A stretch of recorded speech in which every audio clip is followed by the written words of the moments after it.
Hello, this is Storybooks channel. New videos are posted every day. Subscribe and click the bell. Camille put a tray of pies in the oven, wiped her forehead with a corner of her kerchief, and sat down at the table.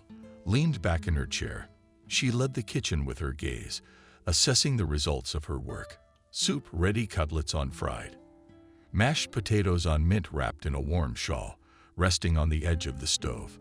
The mimosa salad is ready, stands in the refrigerator, prescribed vegetables on vinaigrette cooked, and already cooled. It remains only to peel them and chop the salad, and everything is ready. Just by that time, the pies will come up. Don't forget to take the compote out of the cellar and put it in the fridge. And put the kvass in the same place to cool down from the road. It's always nice to drink a mug of cold kvass. Camille got up and went to the veranda to get a jar of kvass.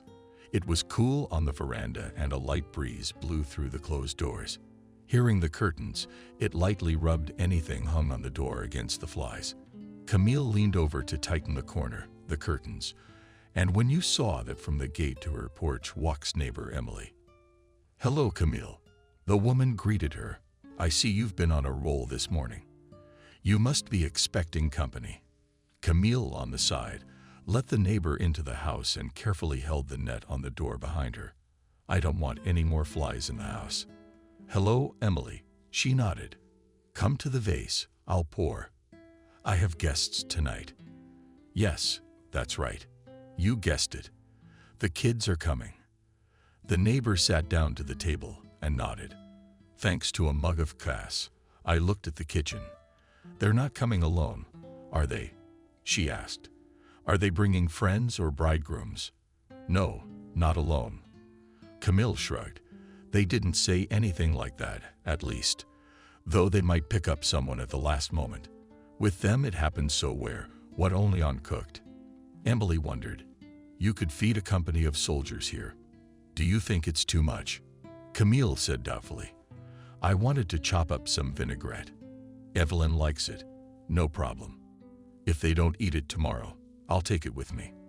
I don't have time to cook in the city. It'll come in handy. You know, Emily, I can't cook little by little. I can't get used to it." A few years ago, Camille Milne had a large family. Her mother and father lived in a rustic house. She and her husband Sebastian, and their two children, daughter Evelyn, and son Kevin.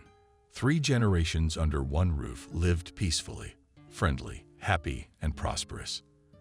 The first house left Evelyn, went to the city, studying at the medical university.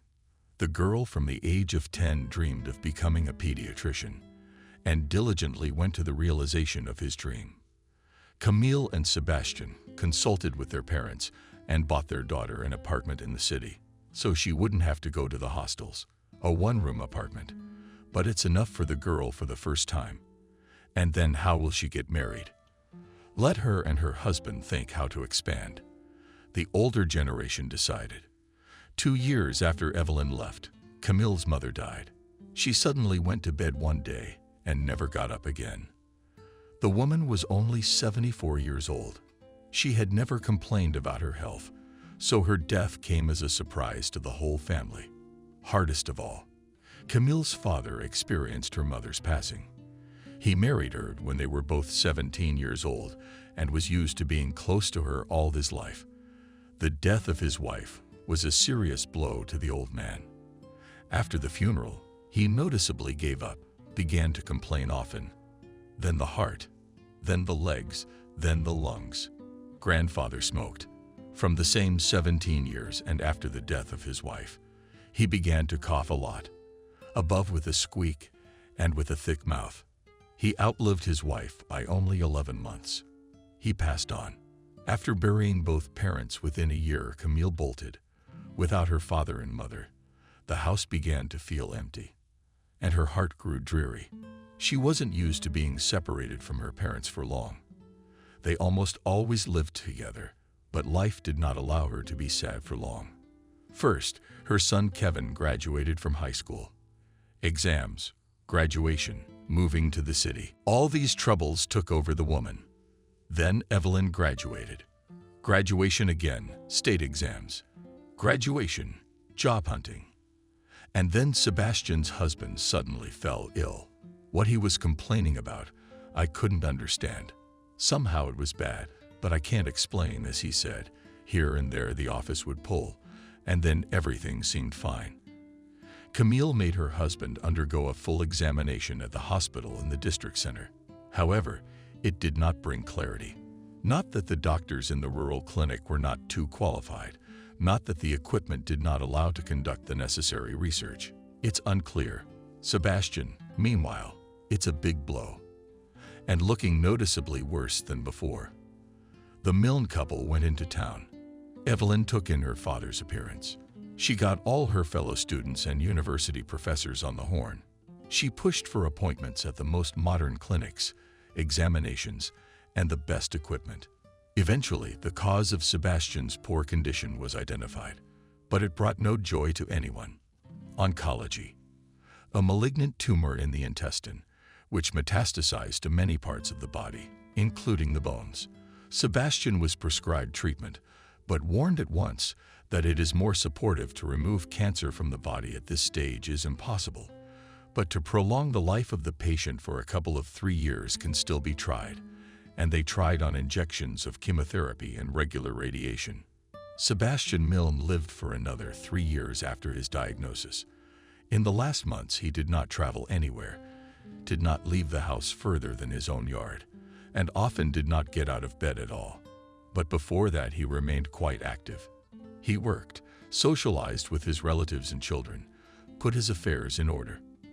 And Camille hoped to the last that everything would be all right and her husband would recover. That's why she couldn't get used to his death for a long time. After burying her husband, the woman was left alone and struggled to get used to the empty house. The children stayed in town. The son came for vacations, and the two of them and their sister tried to visit their mother every weekend, or at least every other weekend.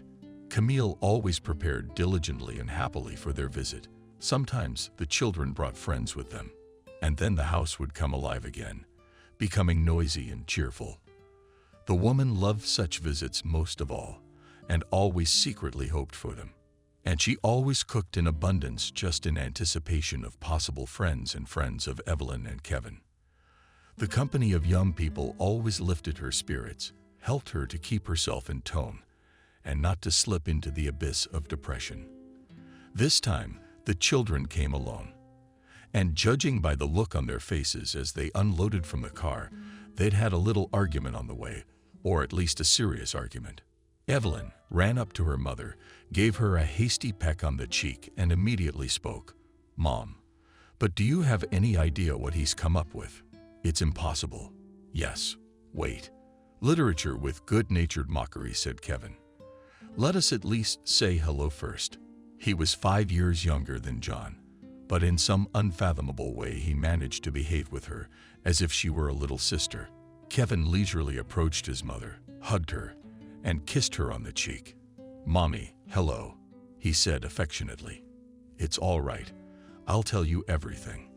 There's no crime. Don't worry, Evelyn." He turned to his sister. "You can help me unload the bags from the car. I can't carry all this stuff by myself." "What bags?" Camille was surprised. "We brought you some goodies," smiled the son. "My, you're feeding us." "Because I overslept today. I didn't even have time for breakfast." "Of course, my son. Of course he's worried." "Camille, I've got everything ready." She rushed into the house and started setting the table. The children brought into the kitchen a dozen store bags filled with household cleaning products and various household trifles. There were stores in the village, but they were not very good. To buy a decent washing powder or any spices other than pepper and mustard, you had to go to the district center. And this was not always convenient for Camille, who was left without a car after her husband's death. Therefore, the children made it a habit to bring everything they needed from the city. The woman periodically tried to return the money spent on the gifts, but the brother and sister invariably refused, even though they sometimes had to quarrel with their mother over it. So this time, Evelyn waved her hand dismissively. Mom was no more offended. She almost forced Camille to put the purse away. They sorted out the bags, finished lunch. We had pies and compote. And then Kevin said, "Mom, well, I've decided to leave school for a while. I'm taking a leave of absence to work for a while." "What's wrong?" Camille shook her hands. "Didn't you pass? I thought you said you were done." "Sessions are fine," nodded the son. "I just feel like I've lost interest in this specialty. I need to think about it, sort myself out, get my thoughts in order. Don't worry about it. I already got a job. I start Wednesday. The company sells computers and parts. They need a storekeeper for them. Federal company just came to our area. It's all white, all official. The salary isn't bad, but it's a 5-day week. You can't combine it with your studies." "That's good, of course," Camille said thoughtfully. "But Kevin, you've only got 1 more year to go. It's a shame to drop out in the 5th year." "That's what I'm saying," said Evelyn. "You should have gotten your degree by now. And then do whatever you want. Wouldn't you lose a year? It would take a year to get a degree in a field I'll never work in." Kevin raised an eyebrow ironically. "No way, sis, that's not for me." Evelyn pouted. She herself had never gone to work in a hospital or clinic after graduating from medical school. Camille was surprised by her daughter's choice.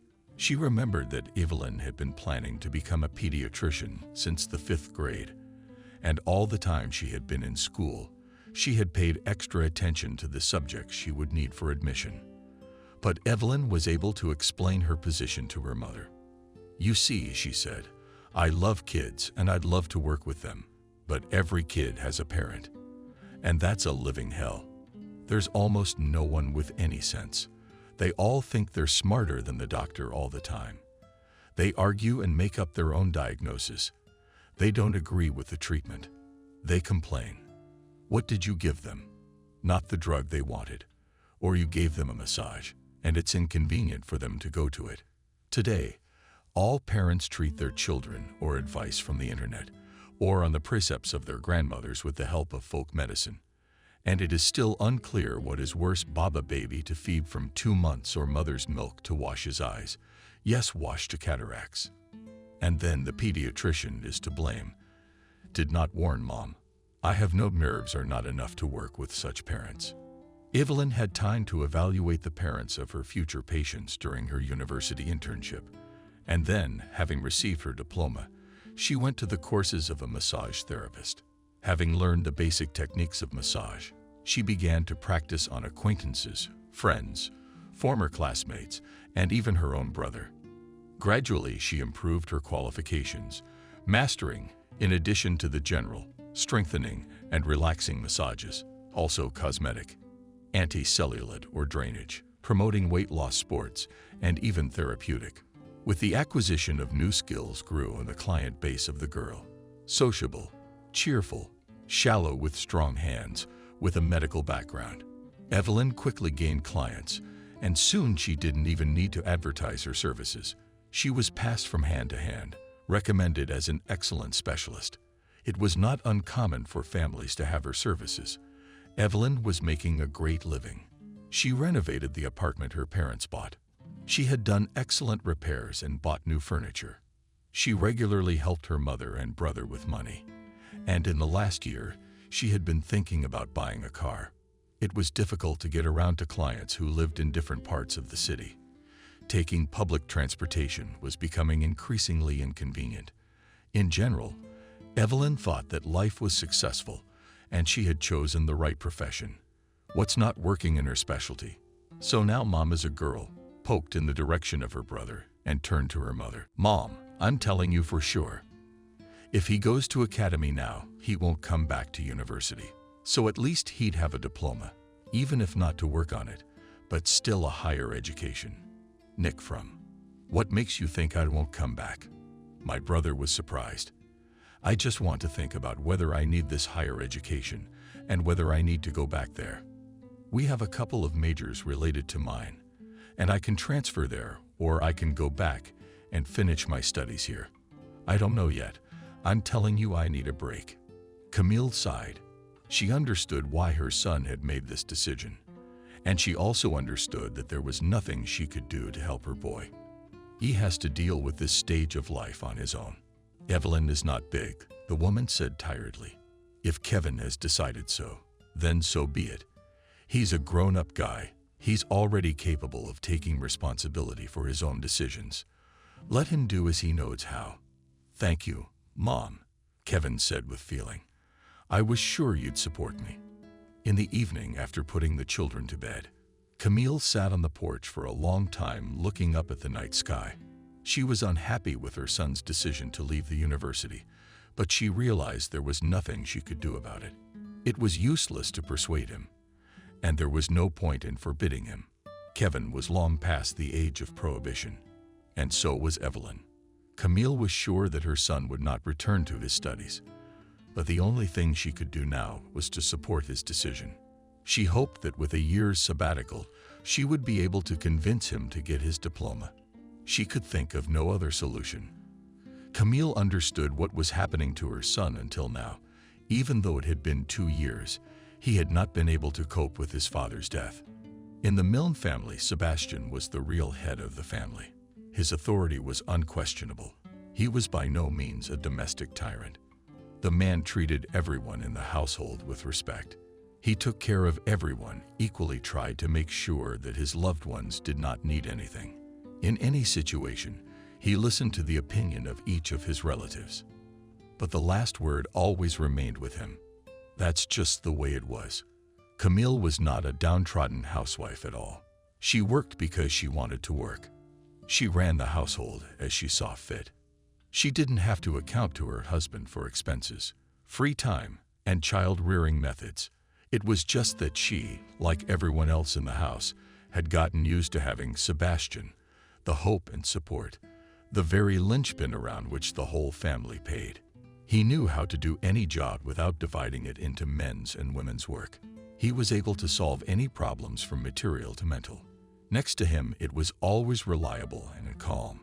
Children in the family, Milne were brought up in respect for their father, and always, no matter what happened, were confident in him, his support, his help. Naturally, when Sebastian was gone, the sibling world had developed a serious crack. But it was easier with Evelyn. She and her mother had been to the funeral and cried heartily for 9 days. They started to figure out how to move on. If you felt sad, you could always sit next to her or in front of Sebastian's picture and cry like a woman, and the pain would go away for a while. But this therapy didn't work with Kevin. For the first time after his father's death, the guy was some kind of frozen inhibition without emotion. He didn't shed a tear at the funeral, just hugged and comforted his mother and sister. And then, even after a little while, he'd get over everything, shifted his grief inside himself, but could not get rid of it. Kevin strengthened himself in front of his mother and sister. He tried to behave as usual. But sometimes Camille, the bastard, poured it into the moments when the guy thought no one saw him and noticed on his face confusion, helplessness, and pain. She didn't know how to help. She tried only to be more affectionate to her son, to support him in everything. Now she realized that Kevin simply had no energy left for studying. He was too exhausted by inner worries. If it were possible to simply take the grief from her son and live it instead of Kevin, she could cope, could do it. But alas, with such troubles each person must cope independently. It cannot be passed on to others. Camille thought that she had bought her son a separate apartment for nothing. Kevin lived with Evelyn for the first years of school. Yes, the apartment was one room, but brother and sister always got along well with each other and got along well together. After her husband's death, Camille decided that she could afford to buy another apartment for Kevin. First of all, she thought, it was time for the kids to get on with their lives. Evelyn's in her early 30s, and Kevin's a big boy. Living together in one room of the novel will not be neither Kevin girl to bring, nor John fiancé to invite, and even just with friends to get together will not work. Sooner or later you will have to solve this issue anyway, so why not now? And in the second place, Milne hoped that the search for an apartment and the subsequent putting it in order somehow distracted Kevin to disgorge him will be the thing that will pull the son out of the longing for his father. To some extent, her calculation had paid off. Kevin actively participated in the search for a new home, with interest went to viewings. Carefully and intelligently assessed the advantages and disadvantages of each of the options. After the deal, he moved from his sister into his own Khrushchevka and began to make repairs in it. Evelyn almost immediately had an affair with one of her former classmates, and it seems, would soon move out with him. And then, God willing, she would get married. For her daughter Camille was only happy. But here is a son while he lived with his sister and still somehow distracted from his grief troubles. Cozy Evelyn constantly breaking him then, demanding help in the household, then pulling him out for some walks to the movies to sit down. They even have a tradition that Kevin meets her from late orders and brings her home by transportation or cab or car. It didn't matter. It all kept the guy motivated to keep up. After the move, Kevin had no such drive. He, of course, diligently engaged in repair and has already put in order the kitchen, bathroom, and corridor of the apartment. What did he buy the walls in the room for? But household chores were clearly not enough to keep him afloat. Needed a person next to a person who understood his condition, able to share his grief. Support the guy. Evelyn had handled it for a while, but from a distance, letting a couple of blocks away to provide support, it had become more difficult. She'd seen her brother's condition, of course, and tried to keep a hand on his pulse. Called him every day, visited him regularly. Discreetly monitored his acquaintances, fearing that the guy, in a desire to get rid of depression, will sit on alcohol or some substances. But it wasn't enough, so Kevin couldn't take it anymore. He ran out of energy, even for the institute, and his friends were mostly college friends. I thought Camille would drop out. Who will he socialize with? He needs someone to be around, to give him a background. At least he could make friends with someone at work. The woman sighed. In principle, her boyfriend is cheerful, sociable, friendly. God willing, there will be new buddies, will help him through this black streak in life. And it would be better, of course, a girl found. Love, it helps to survive any adversity, thought the woman. And the age is already suitable. You can think about marriage. And if Kevin gets married, there will be no time to be sad. About marriage, Kevin Milne did not even think. Moreover, he considered this event for himself impossible. In the first place, because the romance with girls required mental strength, and the guy recently simply did not have them. He easily got acquainted with girls, easily attracted them, being intelligent, friendly, and not without a sense of humor. He was even fond of some of them himself. But after a week of other communication, Kevin usually realized that he was unbearably tired of the new girlfriend. At first, he just disappeared from the sight of girls. But over time, he decided that wasn't quite fair, and learned to reduce the relationship to nothing, to transfer them to a friendly or buddy rails. By the time he was 22 years old, the guy became a master of easy, non-committal flirting, and it did not upset Kevin too much, because he and only he alone in the world knew about the second reason why neither marriage nor a long, serious romance was impossible for him. A wife, like a steady girlfriend, needed to be slept with, and that was something the guy had a big problem with.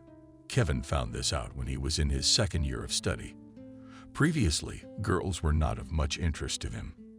At school, he was just friends with his classmates. At university, due to his specialty, he was surrounded mostly by guys.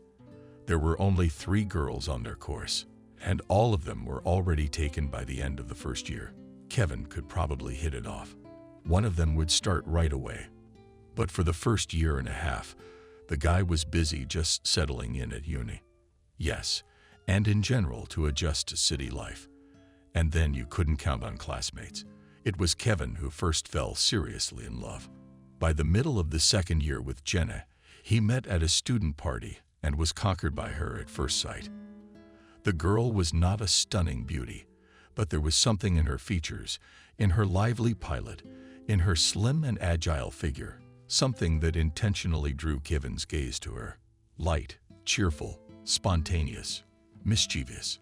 She reminded him of a curious chick who had recently learned to fly and was now checking every second to see what else his wings could do. Kevin did not leave the girl all the evening, and at the end of the party went to walk her home.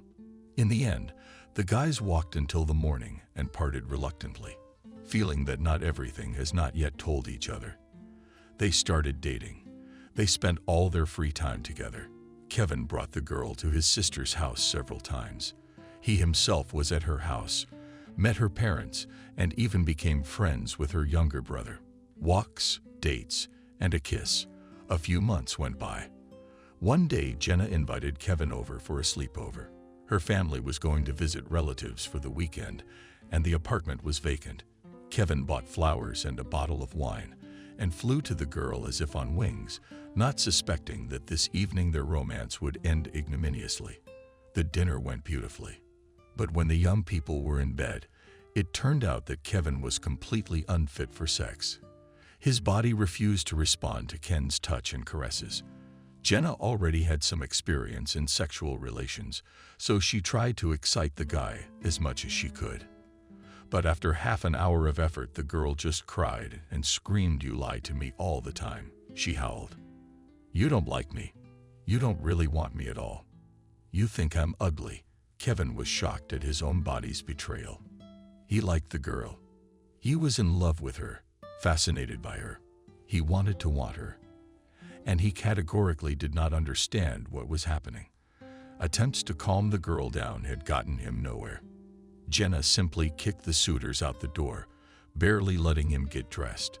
The next days, she did not answer the phone, did not show up at school. And when Kevin still managed to track her down near her house, she made a scandal with demands not to approach her. The guy didn't have time to explain. And to be honest, he didn't know how to explain what had happened. One thing he knew for sure was that he was done with Jenna. With a technical mind, Kevin began to explore his own body. He used all the pornographic movies, striptease, bars, OBL, madness with girls, unencumbered by moral principles, whom he met in bars. Remembering that he and Jenna had been drinking wine that unfortunate evening, the guy conducted some of the experiments sober, and before some of them he drank a couple of bottles of beer or other alcohol of different strength. The result was always the same. Excitement would occur for 1.5 to 2 minutes and then disappear. Kevin was embarrassed and confused. He didn't want to take on the role of an impotent 20-year-old. After thinking, ordering the embarrassment deeper and gathering all the willpower in a fist, the guy made an appointment with a urologist. At the student polyclinic, the doctor listened to the complaints, examined the patient. He questioned him for a while, then began to explain the data. What is the reason for the inappropriate behavior of the body? Kevin listened diligently to the doctor, but whether from fright or embarrassment, he understood little. The only thing he could grasp was that he needed a small operation. "It's treatable," the doctor said. "It's not a sentence. One small operation. You can even do it under local anesthesia, and everything will be back to normal. There's a short recovery period of about a month. But there's one thing that's not covered by the HMO. It will have to be paid for out of your own pocket." The figure named by the doctor could not please any student, even those who receive an increased scholarship like Kevin. But it turned out that without the operation, intimacy could be forgotten, and therefore life in general. At least that's how it seemed to the 20-year-old. Kevin thanked the doctor, collected the papers and appointments, and left the office. He needed to consult with someone, to tell someone about what had happened. But who? Talking to his mother or sister about such things was out of the question. It was necessary to have an adult, experienced man with whom one could talk in confidence in this environment. Only his father could be such a man. But the boy was ashamed. His father had been fighting cancer for years. Predatory diseases are slowly eating his body from the inside out. It takes a lot of effort and a lot of money. And then Kevin is a young, healthy guy, comes to him to complain about the fact that he trivially does not stand. No, you can't even think about that. He'd have to come in with a runny nose, wouldn't he?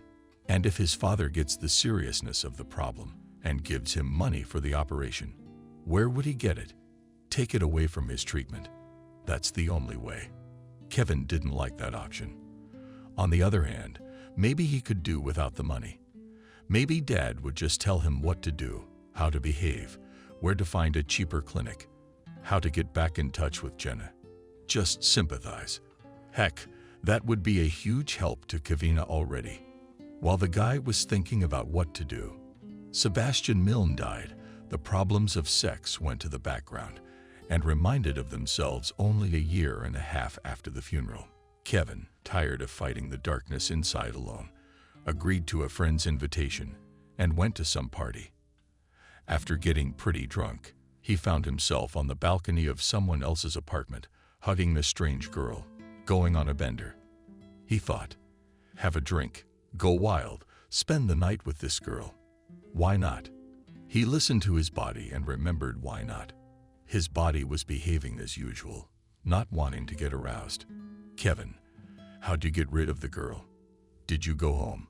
He was already living alone, so he didn't have to explain to his sister about coming home late drunk.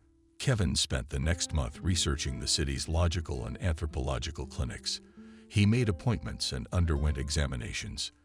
Finally, he found a place where he could get the surgery he needed for relatively reasonable money. All that remained was to get the right amount of money, and the guy decided to earn it on his own. He took a leave of absence from his studies, found a place with a suitable salary, calculating that if you save half, then in a year and a half he will be able to save up for the procedure. And he began to save on everything he could, so that he could repair his body in less than a year. Not his mother, not his sister. Of course, he never told me the true reasons for leaving the university. The staff of the office where Kevin got a job was small. A director, a system administrator, 2 salesmen, and a storekeeper. Kevin himself, his superiors more than once offered him to take another loader in the warehouse for the assembly of especially large orders. But the guy refused, preferring to work part-time as a loader himself.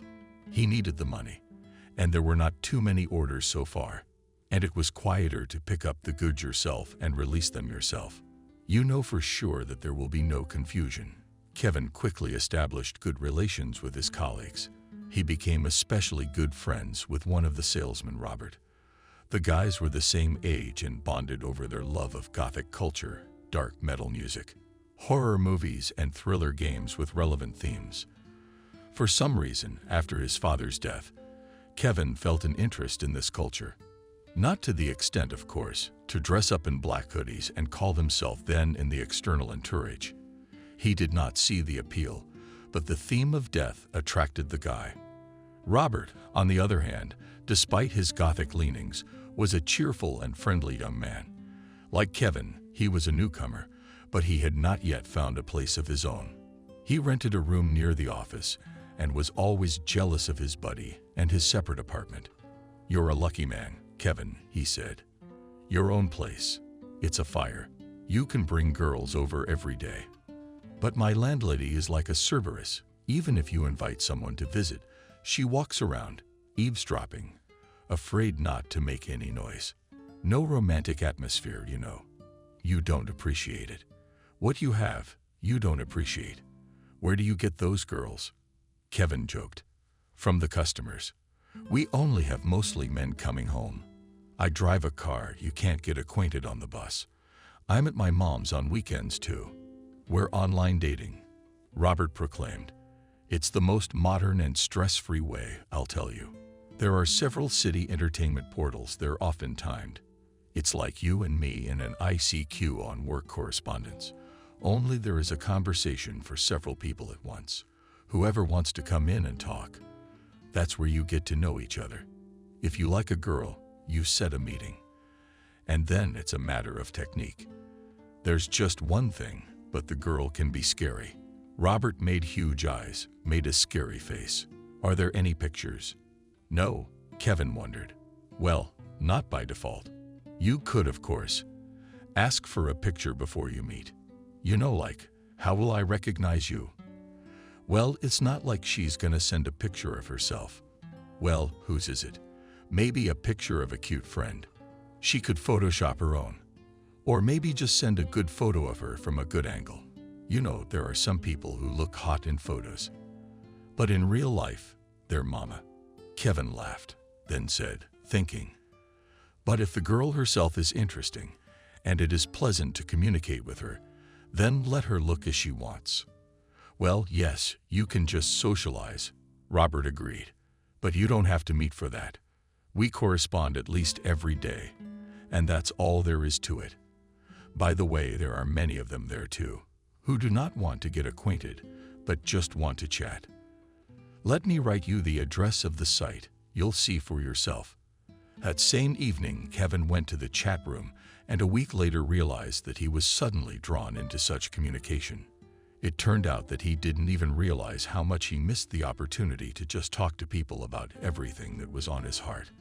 With his mother and sister, despite the trustworthiness of the relationship, he still had to choose the topics and words. With his colleagues, we communicated in a friendly framework, which did not imply special frankness. And in the undercover chat room, meaning nothing. Nick, you could talk about anything. Joking, candor, outpourings and attacks, the hitchhiker effect in the modern version. Kevin made several accounts and changed them depending on his mood. One Nick was used for normal communication. He used the second one when he felt the urge to be particularly frank. On thirds, when he wanted to talk about death and gothic. He was careful not to mix up his accounts, and he was heartily spared by the way the tone of his interlocutors changed depending on what role he was playing today. These little hoaxes kept the guy entertained. Kevin appeared in constant interlocutors, communication with whom gradually and unobtrusively moved to the real. And a little later, the main joint of the chat room decided to organize a meeting of all users, so Kevin got a whole company of buddies at once.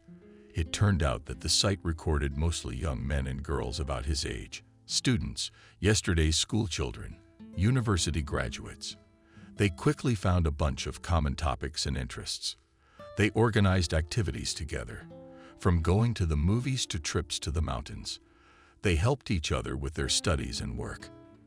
In general, they socialized quite closely. Kevin was grateful to Robert for pointing him to this site. The new campaign to lighten Kevin's depression had quieted down a bit. It was like a lurking thing.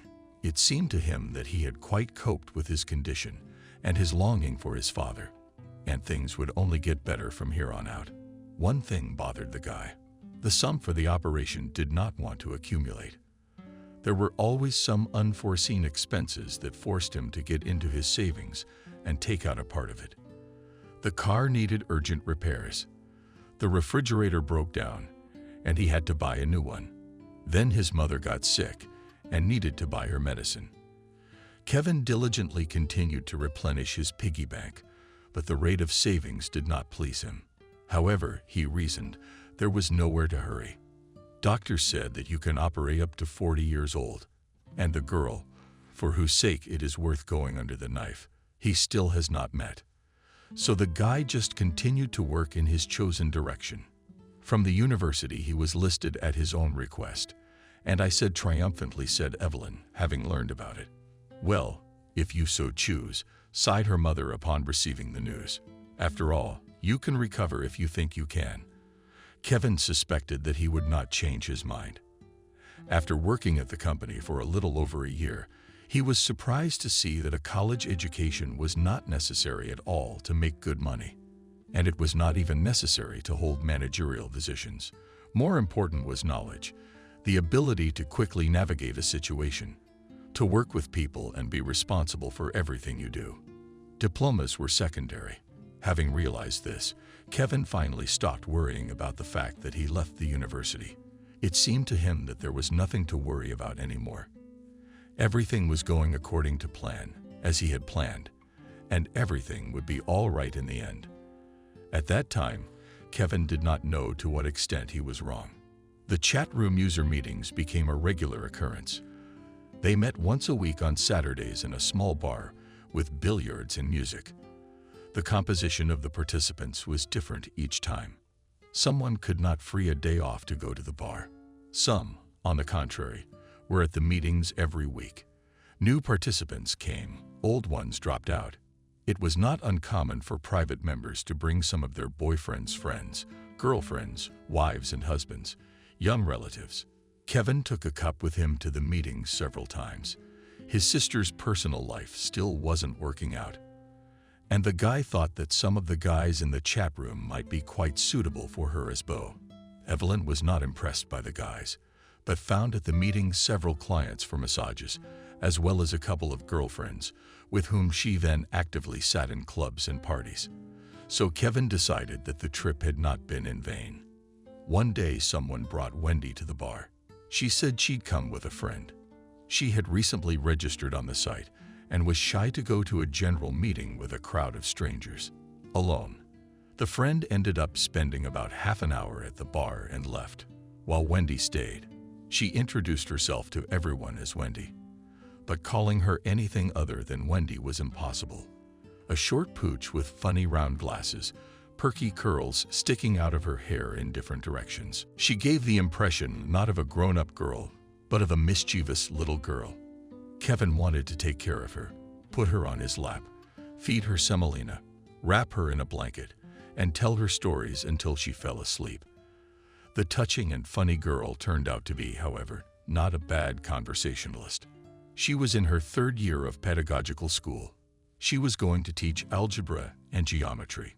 She was terribly worried that her students wouldn't take her seriously. She was into fantasy and folk rock. She wrote humorous fanzines based on her favorite works, sometimes went to festivals with the role-playing crowd. She herself wore Candlestick was not, but made various costumes, jewelry and paraphernalia for the games. In short, acted as costumers. Over conversations about all this, Kevin did not notice how the evening flew by. "You have a very interesting company," said Wendy, saying goodbye. "I'd love to hang out again. Do you get together here every week?" "Yes, every Saturday," Kevin nodded. "But we can chat on the internet on weekdays too. Let me text you the chat room address." That you waved your hand, Wendy. "What internet? I don't even have a computer. I was going to buy one for school and for work, but it turned out to be so complicated. So many different features, you have to understand them. And I don't understand a thing." "Let me help you," Kevin suggested. "I work in this field. Will you tell me how you're going to use the computer? What do you need it for? And I'll find a configuration for you." They exchanged phone numbers and agreed to call each other during the week. And already on Monday, Kevin was surprised to realize that he was waiting for a call from a new acquaintance. Wendy didn't call until Wednesday. But then they called each other several times a day for the rest of the week. On Friday, the girl came to Kevin's warehouse to pick up the computer he had picked up for her. "How are you going to hang all this up?" asked without writing a bill of lading for the removal. "I'll call a cab," shrugged the girl. "Will you help me carry the boxes to the gatehouse?" "You're in a hurry. If you come for a couple of hours, I'll drive you myself." Unexpectedly for himself, the guy offered. "Work. I'll finish and deliver everything in the best way. We'll hook it up right away. Come on." Wendy was happy. "And now, not to wait in vain, I'll run for sandwiches." "Okay, I saw a cute little cafe on the way over. They sell takeout. I just want to eat. I want a nightmare." "How do you want what?" Before the end of the working day, Kevin managed to finish all the business and have tea with Wendy, with the sandwiches she brought. Then they loaded the freshly bought computer into the car and went to the girl's house. Wendy lived alone in a small studio apartment. Such a layup was new to Kevin. He looked around with interest at the dwelling of a new acquaintance. "To be honest, I do not really like that there is no wall between the kitchen and the room," the girl admitted. But it was the cheapest option possible. Such apartments are just beginning to be built. Buyers are not used to them yet, so they sell them cheaper than others. My parents and I decided that it would do for the first time. And then we'll see how life turns out. In principle, even convenient, Kevin grinned, connecting the cables to the system unit. The refrigerator counts. You don't have to go far near the computer. When I lived with my sister, I had a computer in the kitchen. Only there was room. I like it very much. When I moved it into my room, I missed having a refrigerator within walking distance. Wendy laughed. She was fiddling with the stove, and when Kevin finished setting it up, she called him over for dinner. She was a great cook and a great girl. Kevin was even surprised that she cooked such serious dishes as minced meat and peppers, complex side dishes, and puffed salad for herself. He himself was too lazy to cook porridge and made do with half-finished meals, cutlets or sausages with some uncomplicated side dish like pasta or buckwheat. You can't lose the skill. Really?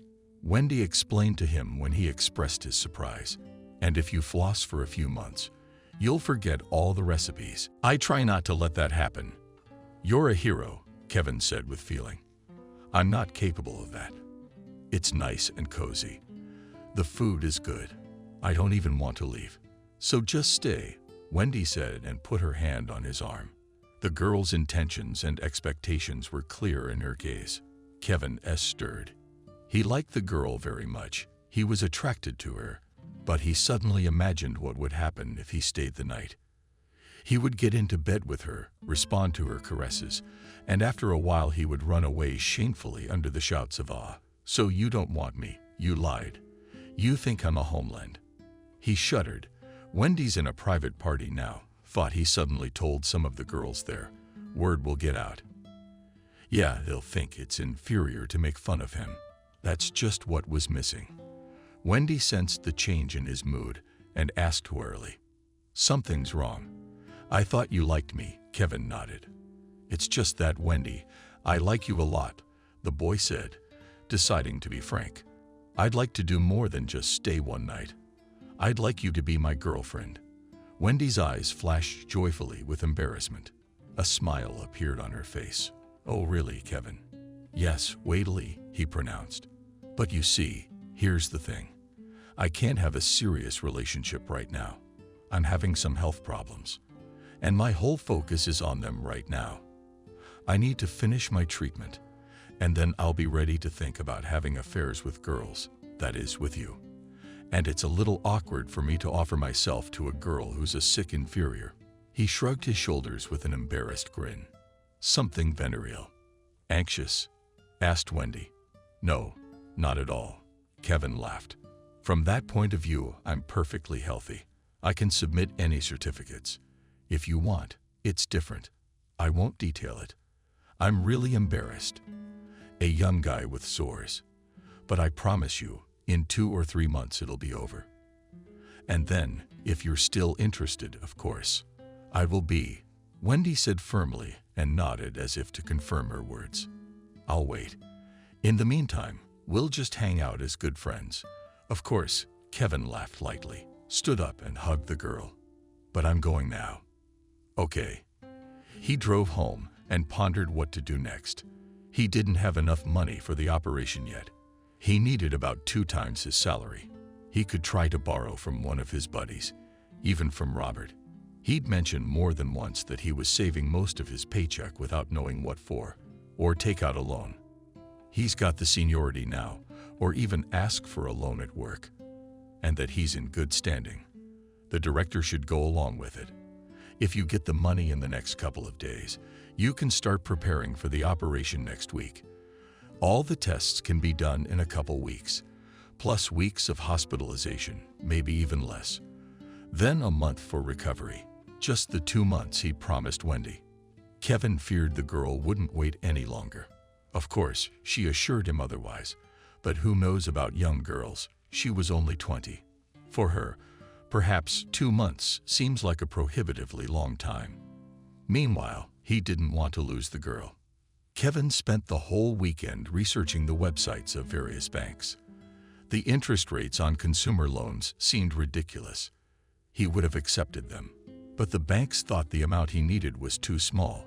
The minimum loan amount almost everywhere started at $1,000, and none of the banks provided for early repayment. He would have to pay a nightmare amount of money, Kevin thought. But in principle, it was worth the risk. Robert had been unavailable all weekend. He didn't see his buddy until Monday when he came to the office. The guy ran to the warehouse himself. He plopped down on the chair with a bang and made a solemn declaration. "Yes, it's a draw. I'm getting married. His face shone with that stupid smile that one sees only in young men who are in love with each other. That's news, Kevin marveled. Give me the details. I don't think you mentioned anything like this on Friday. I met this girl, Robert exclaimed. She's beautiful, she's smart, she's a fire in the sack. You can't pass that up. I just met her and got married right away. Kevin grinned skeptically. No, we've been dating for a couple months. Robert was a little embarrassed. I was just afraid to say anything so I wouldn't jinx it, you know. We went to meet her parents on Saturday. They live in the suburbs. They have a house. And I asked her to marry me. And she said yes. I'm moving in with them this week. I'll have to buy a car so I can get to work properly. There's transportation, but you know, it's a long commute. I'm in the middle of it. Your stash will be enough for a car and a wedding, Kevin smiled. He was happy for his buddy.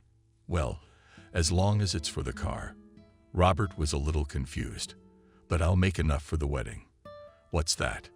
We haven't discussed the details yet, but I think I can handle it. At least show me the bride, Kevin said good-naturedly. I can't jinx it now. There's nothing to be afraid of. And easily agreed buddy. We're going to a new coffee shop downtown tomorrow. They just opened it. Interesting to squeeze in. Come with us after work just in time. I see, nodded Kevin. Go to work, fiancé. You're probably breaking up in your email. Robert went to his office and Kevin, though happy for his friend, felt a little disappointed.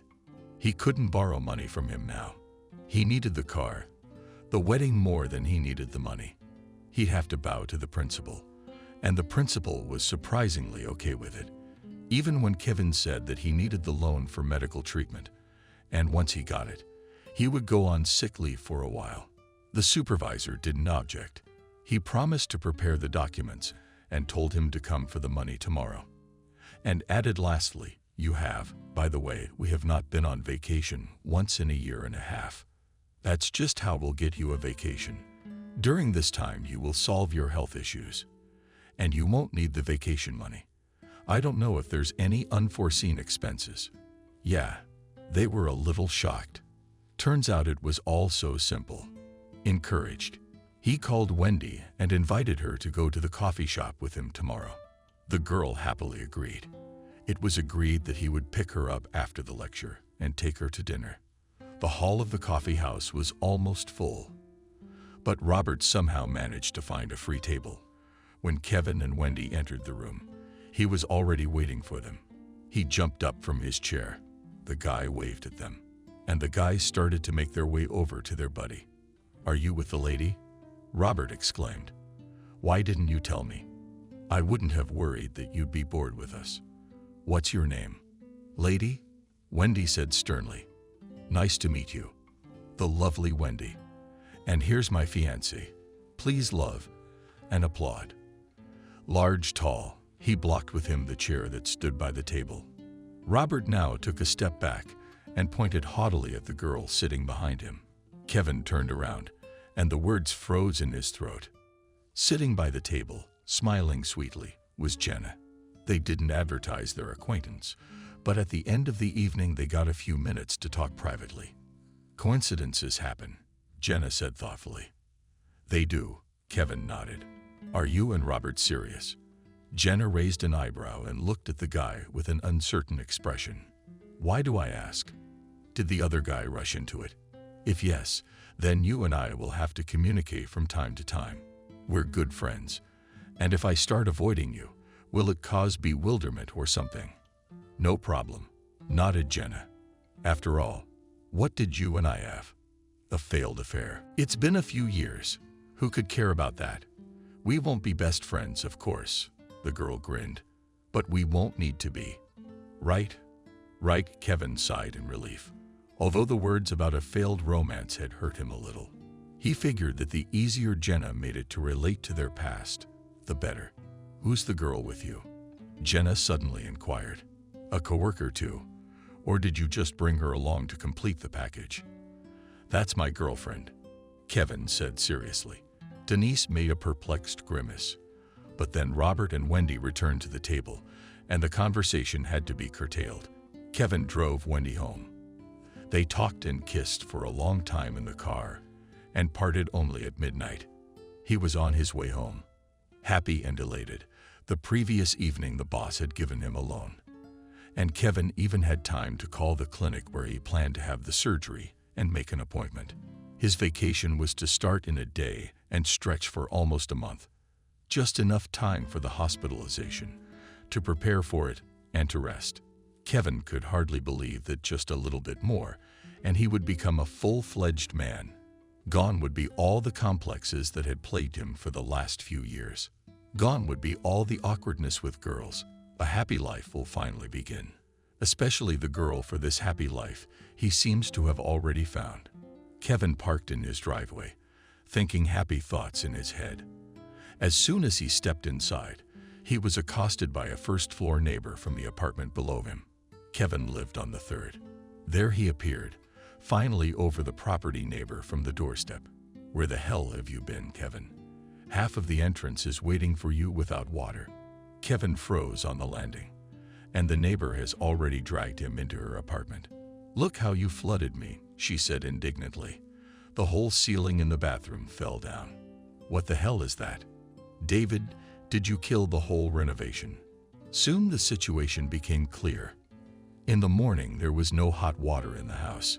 Kevin turned the faucet and washed his face with ice water. And as it turned out, he forgot to screw the hot valve on the savior, and in addition, and threw a rag into the sink, which wiped his shoes before going out. The water was given in the middle of the afternoon. The sink was an old model without overflow rag, plugged the only drain, and the water, filling the bowl, flowed to the neighbors below. Those, of course, were at work and discovered the flood only after 19 o'clock, having returned home. 12 o'clock boiling water flowed down the walls through the ceiling. The neighbor from the first floor washed out the plaster, sprinkled bathtub, damaging the enamel. The neighbor on the second floor was hit harder. He burned out the wiring under the ceiling made of plastic panels. The lights and all the outlets in the bathroom were in disrepair. Worse, water came over the threshold and flooded the hallway, where the Honorable David had recently renovated. New wallpaper was bubbling off the walls. The laminate flooring and driven behind the wave, and completely in disrepair. Kevin's own apartment had suffered as well. But this worried the guy least of all. His own place could be put in order gradually, and with neighbors it was necessary to solve something at once. He spent the next day at work as if on pins and needles. Even a call from Wendy didn't improve his mood. In the evening, Kevin met with the neighbors.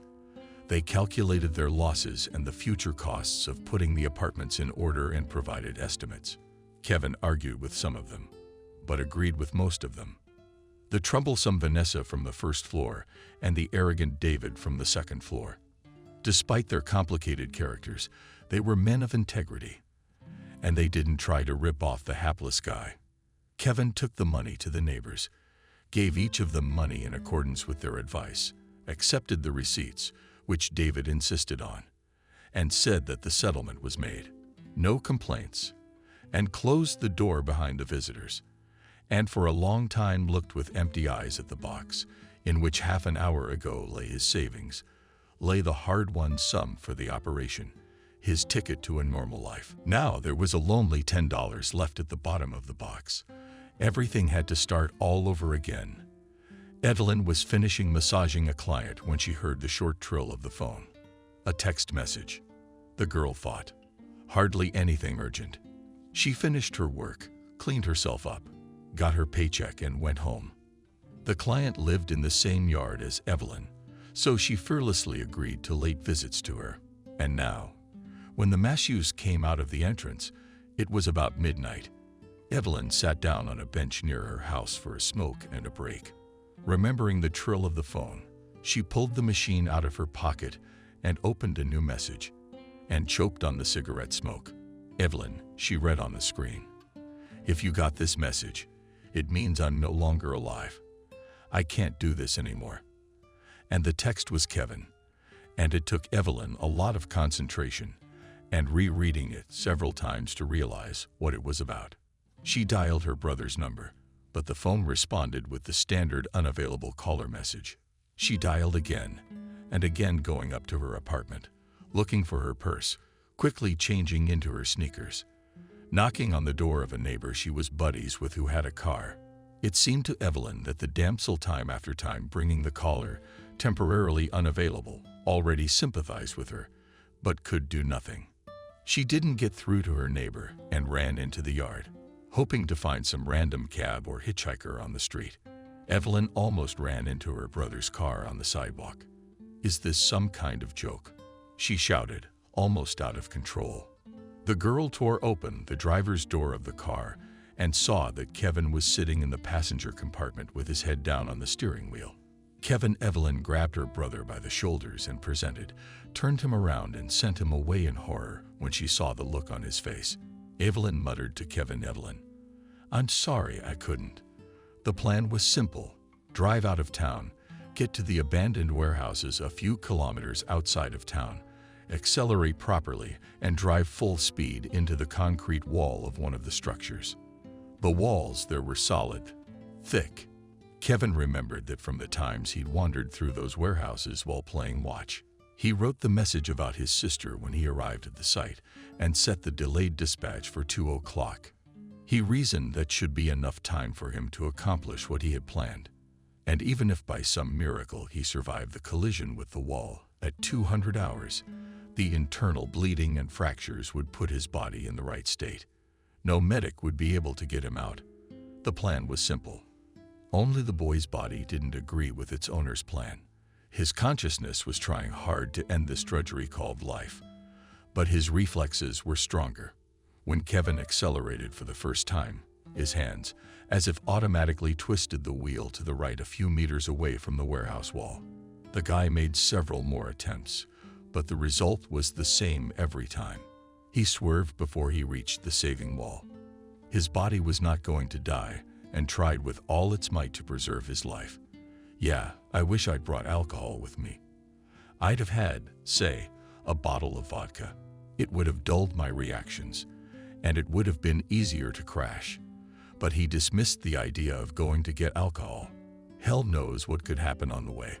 Wouldn't he chicken out, finding himself again among people, not staying or lying drunk outside the store, unable to find the strength to get back to the place? He decided to trick his reflexes, and the last run he undertook, blindfolded his eyes with a handkerchief, found everything in the glove compartment of the car. But it seems that his brain during the previous attempts had already managed to memorize the distance at which to turn. He was only a few meters wrong. His hands twisted the steering wheel again. The car slammed the door on the corner of the building and stopped on a bump. Kevin opened the door by feel and tumbled out of the driver's seat onto the ground. The car stood a little away from the warehouse where the asphalt ended and the former lawn began. The bandage pulled back from his face. He rolled around on the ground for a long time, pounding his hands on the grass and howling. Then he got back behind the wheel and, as if on automatic, drove to his sister's house. He couldn't remember the road, so he parked in the driveway. Kevin just sat in the car, staring at one point in front of him. His mind was spinning with thoughts piling up on top of each other. Wimp, wimp, you couldn't even die. You can't do anything. You're not a man. You're a wretch, neither to get a girl, nor to save money, nor to lay hands on yourself. You shouldn't have been born in the first place. Shame on you. And he put his head down and woke up only when he heard his grandmother's cries and felt her fingers clawing at his shoulder.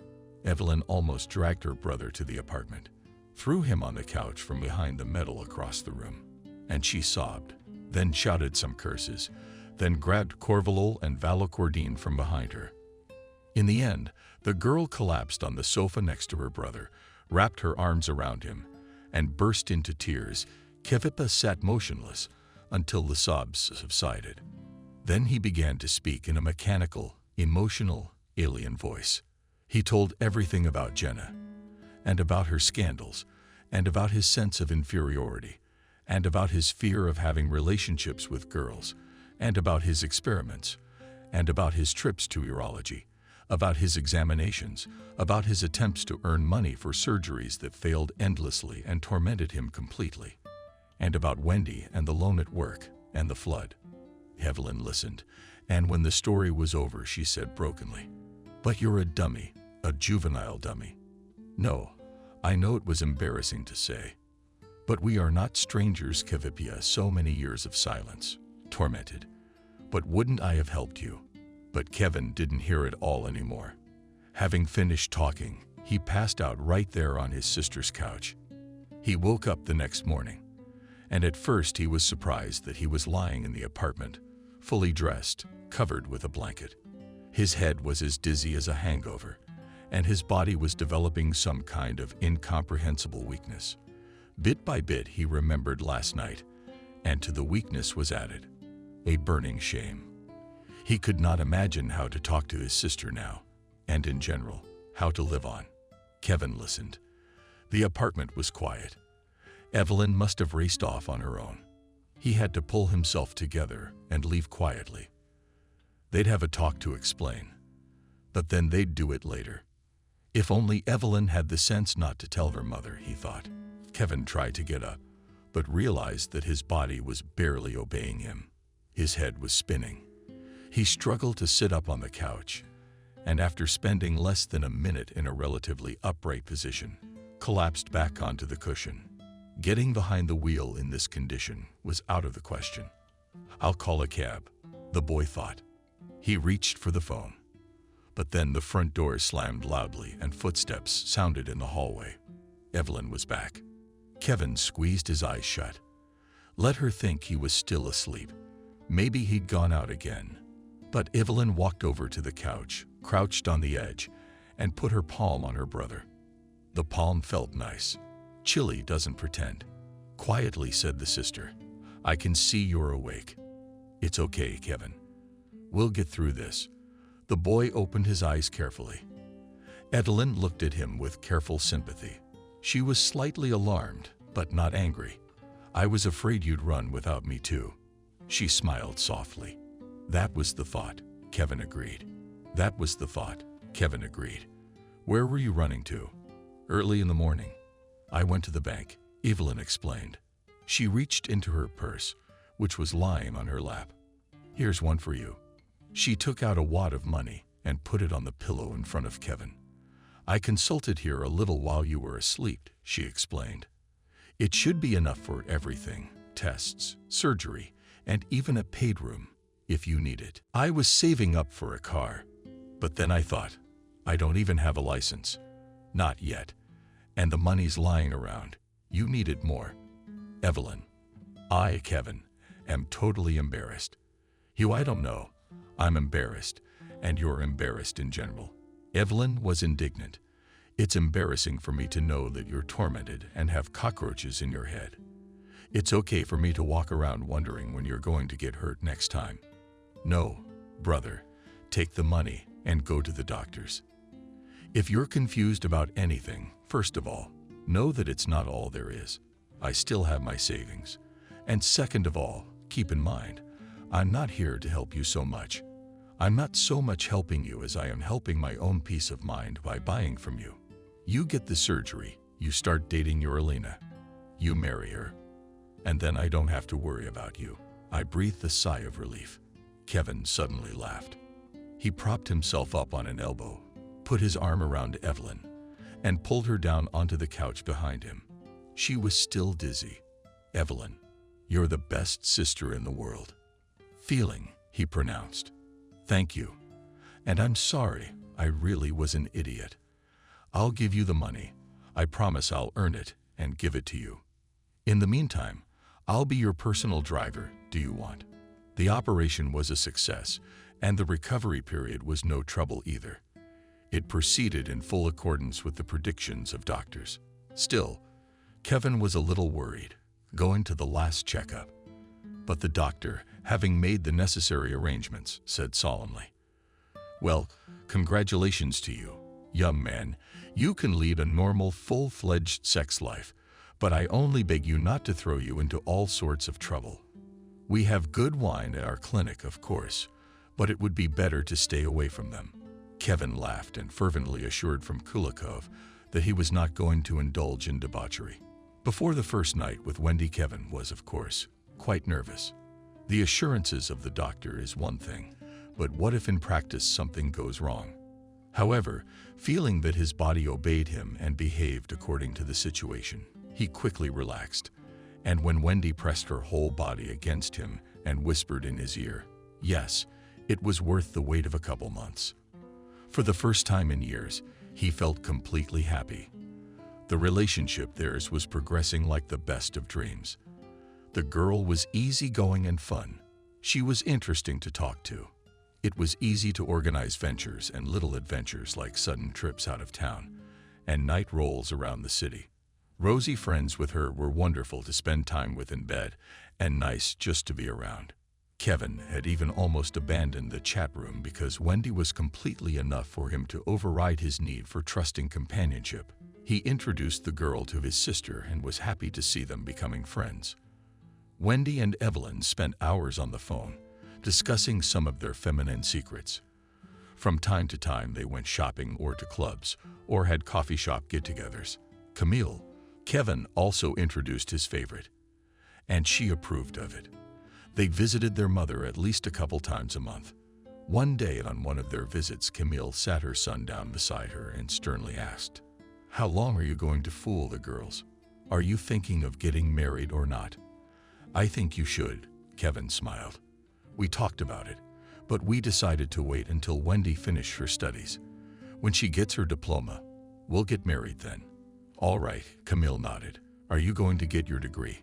Or my wife will be educated, and you'll be uneducated." The woman grinned good-naturedly. "Mom, I don't need a diploma yet. I need to work to save up for my wedding, and then my wife will be young. You have to feed her every day." Kevin laughed. "Oh, it's up to you, of course." His mother shook her head, and after a moment's silence, she added a little, "She's a good one, Wendy. I wish I'd lived to see her. Would he have liked her?" "Yes," Kevin said after a pause. "I think my father would have liked her too." And he put his arms around his mother and pulled her to him, kissed her on the top of her head. He thought that for the first time in years, he didn't feel bitter about his father. Kevin's jokes about his work were not in vain. The company he worked for was gradually expanding. Turnover was growing, and the client base was developing. Accordingly, the staff was growing. Kevin himself had recently become a warehouse manager. He was assisted by 2 storekeepers and 2 loaders who worked in shifts. The sales department has grown. The chief hired 3 new managers, who were now supervised by Robert. The guy was terribly proud of his new position and bragged about it to his future wife. He and Dimka continued to live together and planned a wedding for the end of the summer. Kevin and Wendy occasionally visited them, but the guy noticed that Wendy did not like Jenna and tried to minimize such visits.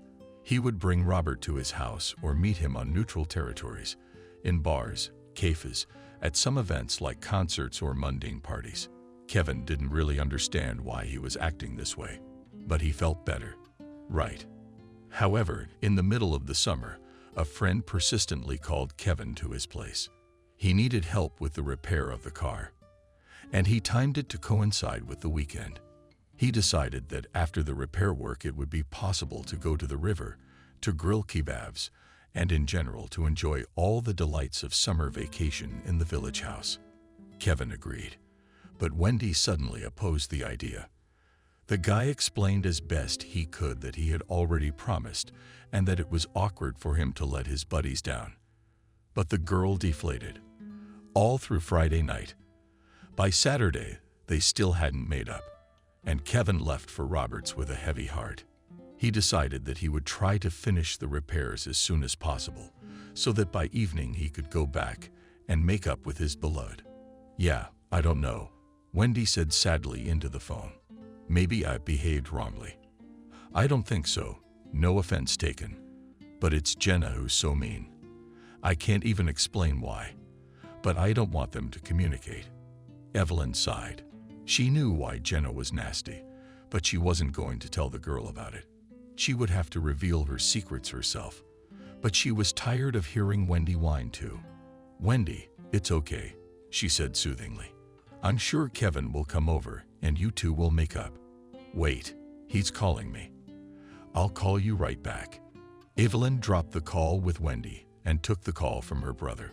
But after talking for a couple minutes, she did not call the girl back. She simply forgot about her.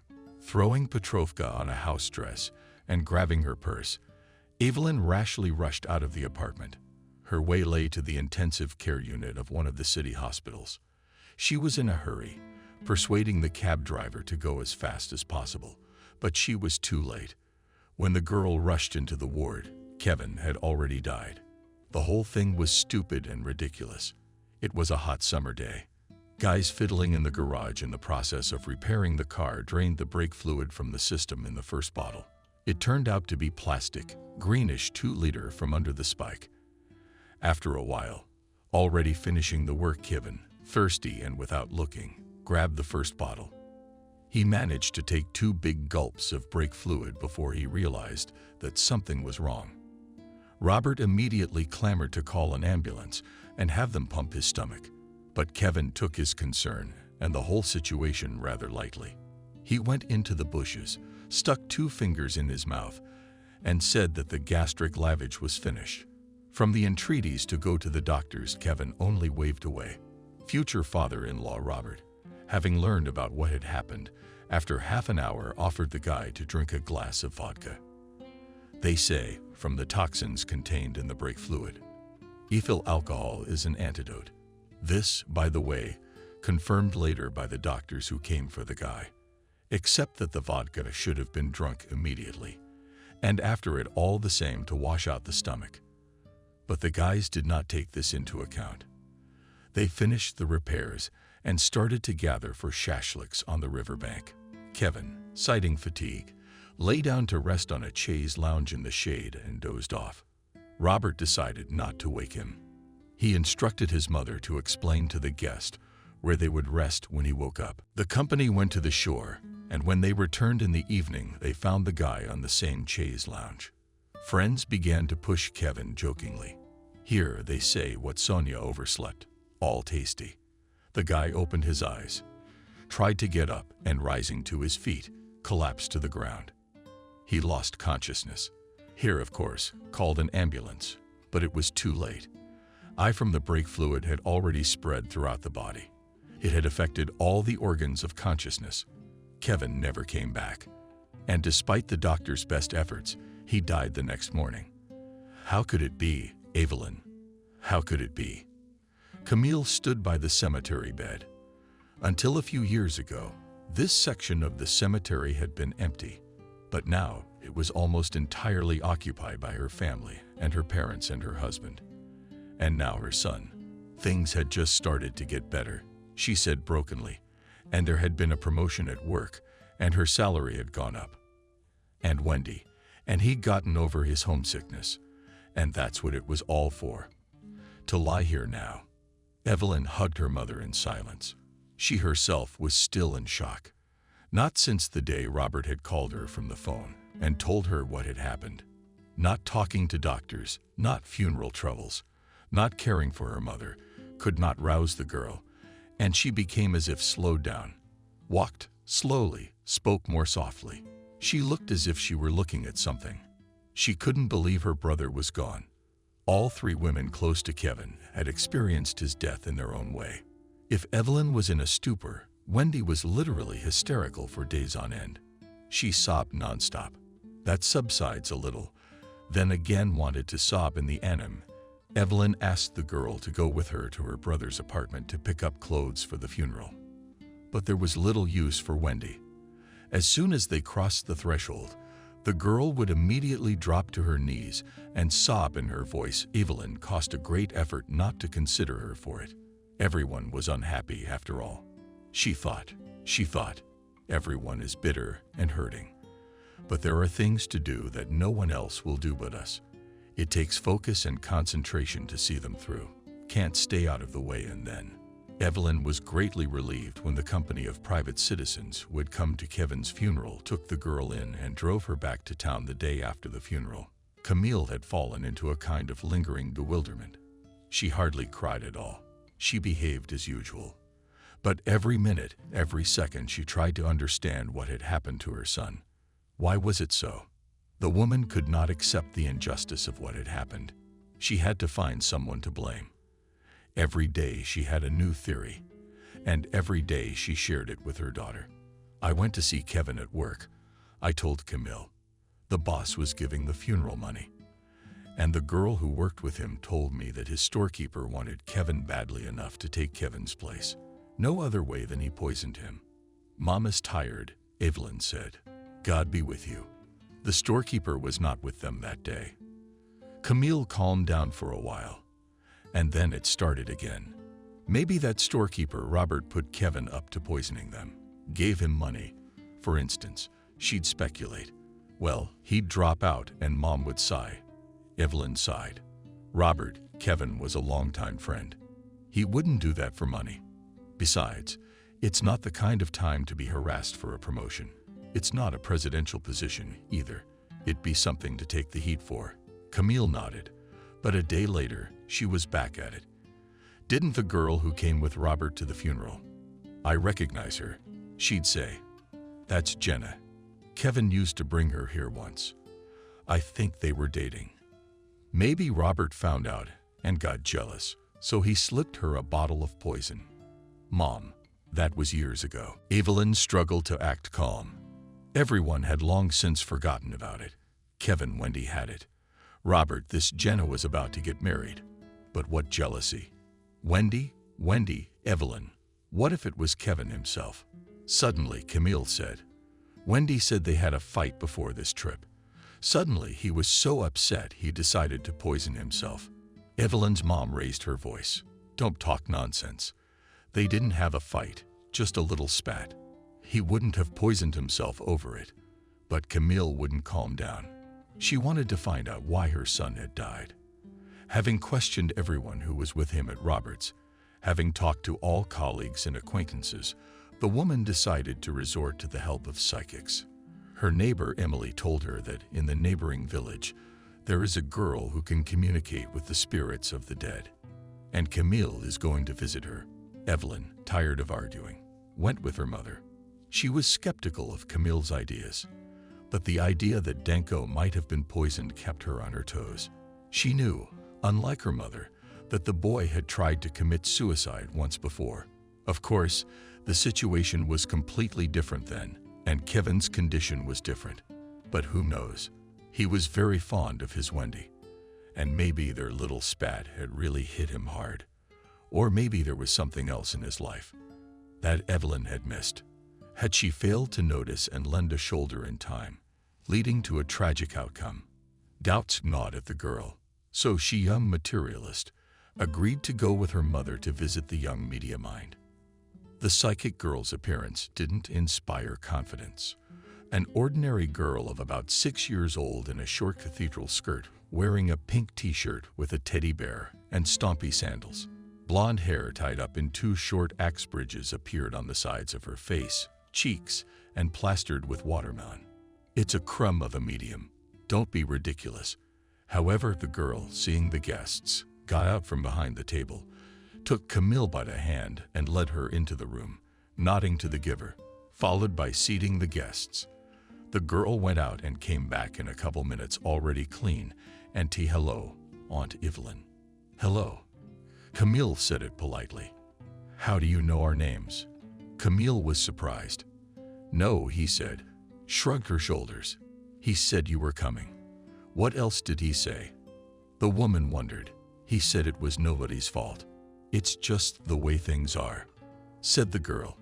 He told you to say he didn't mean it. He didn't. To tell you not to worry. It happens. Things don't work out right.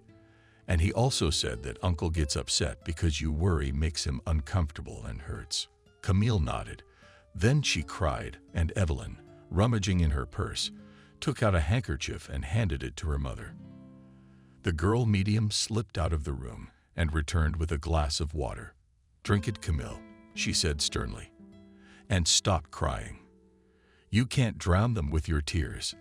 The woman obediently drank the water, sighed a little, pulled herself together, and thanking the young seer moved to leave.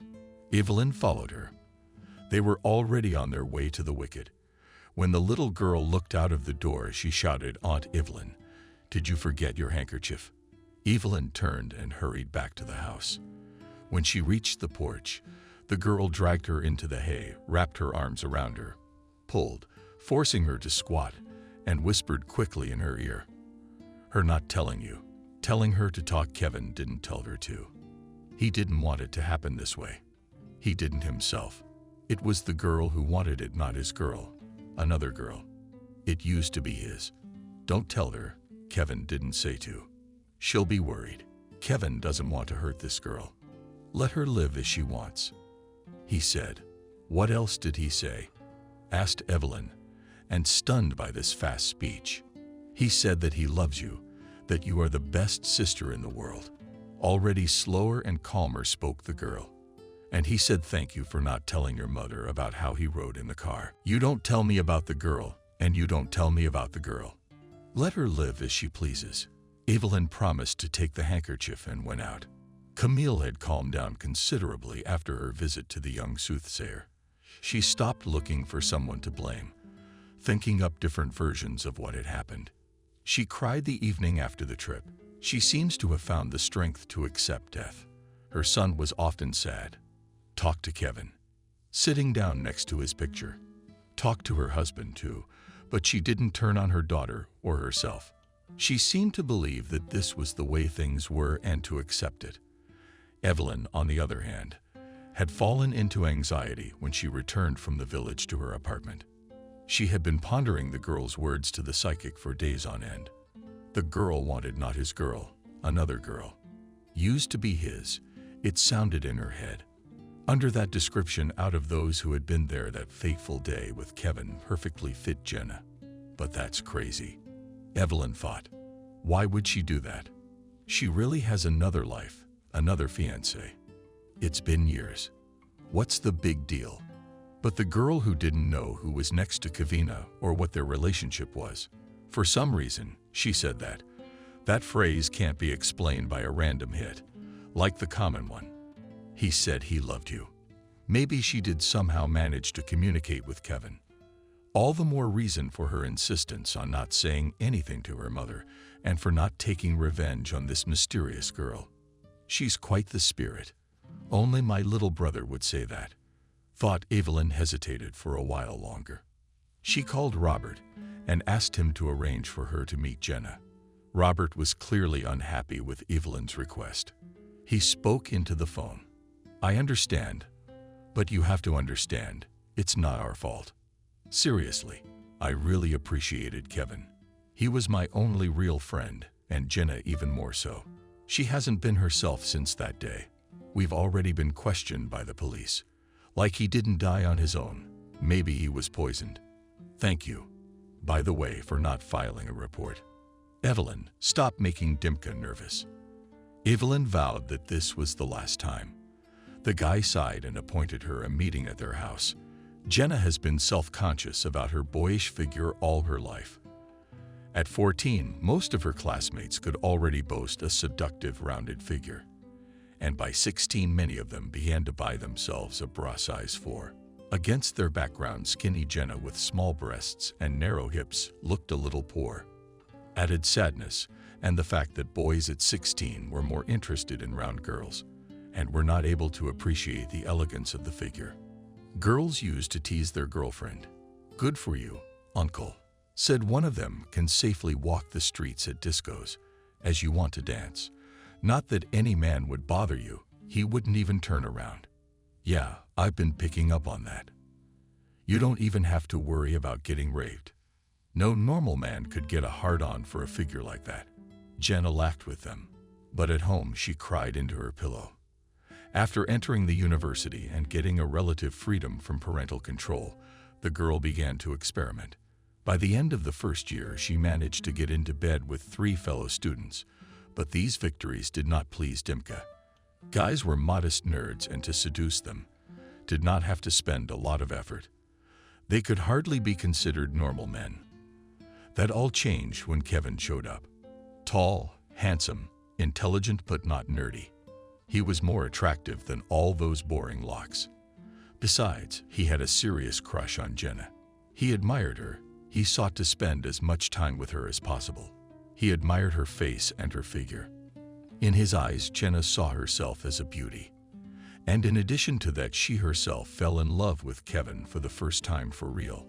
All the more intense was the blow she received when they were in bed for the first time. All the old complexes suddenly came to life and came at her with a new force. She felt as if she had been mocked, made to believe in her own attractiveness, and then pushed her nose into a muddy puddle. And this was the man she trusted, the man she loved. It was almost impossible to get over. But Jenna did.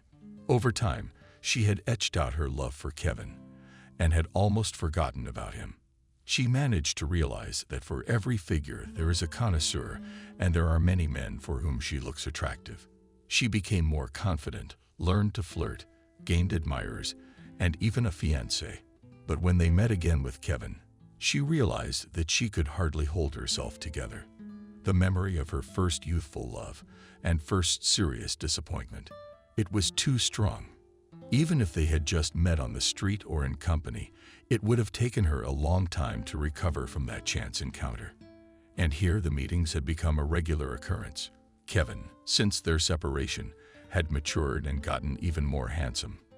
Jenna kept catching herself comparing him to Robert. And these comparisons all the time come out not in favor of her fiancé. But even this could be survived if it were not for the girl next to Kevin. Wendy is a fat, shaggy hen with stupid glasses who can neither step nor speak.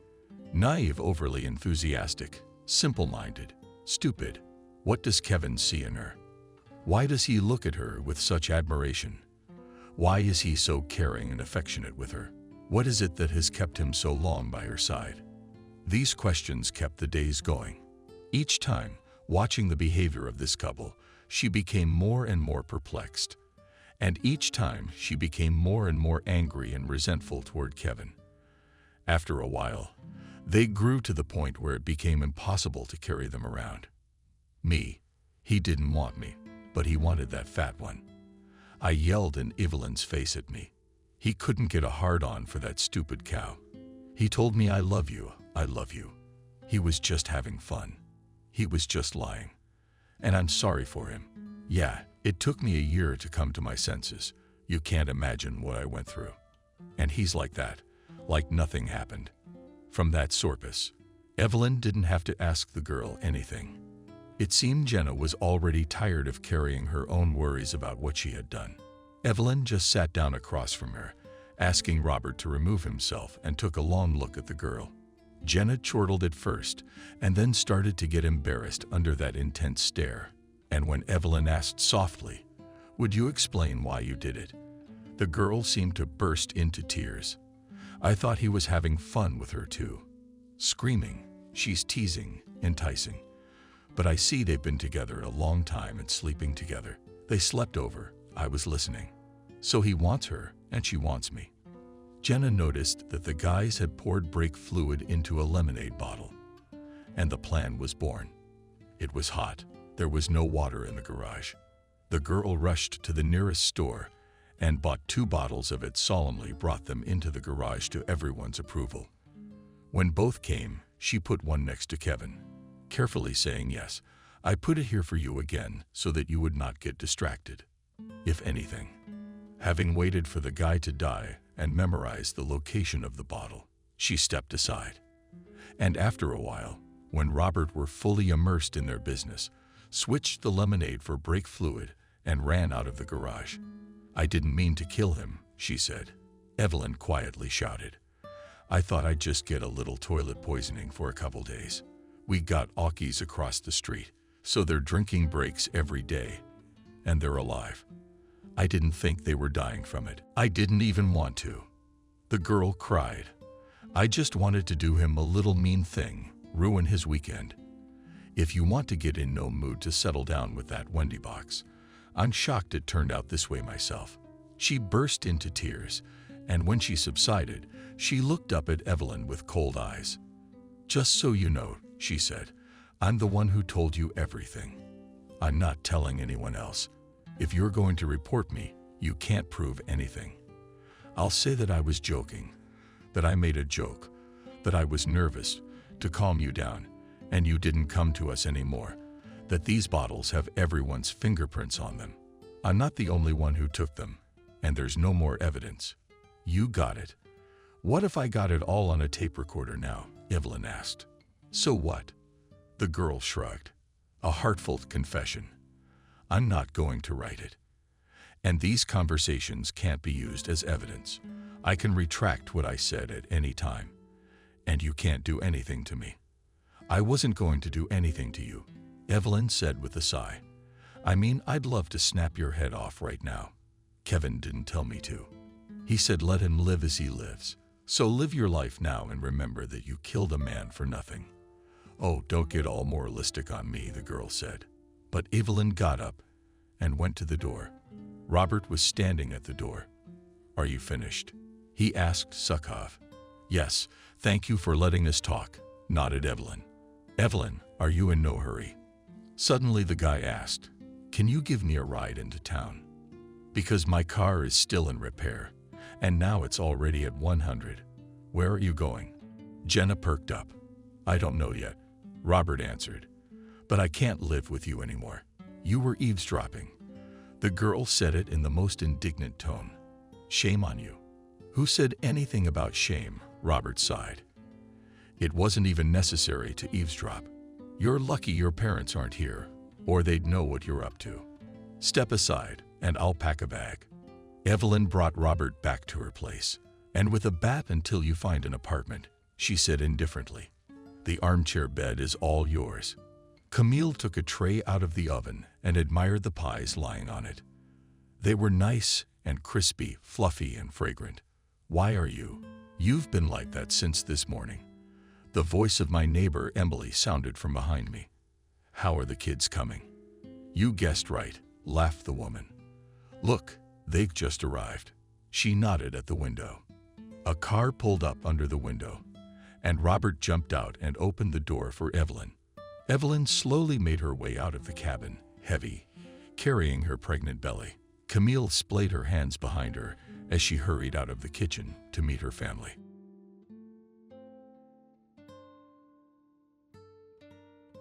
Subscribe and click the bell. Adriana's parents were overjoyed when she was born. The cute, blonde-haired girl with blue eyes looked up at her mother and smiled. Hi, the woman held her in her strong arms. What are you doing with her? You've got work to do, yelled to the woman by her mother, who wouldn't let her rest for a minute. So, what did you just give birth to? No one will feed the cattle. Lie down for a while, and I'll be there soon, said the new mother to her baby girl. She laid her in a makeshift crib that was made from an old stroller. Adriana's father was also a hard worker. He wasn't at home at all, always out and about. I can't. Tiredly, Betty perked up on the stool that stood in the kitchen. It's okay.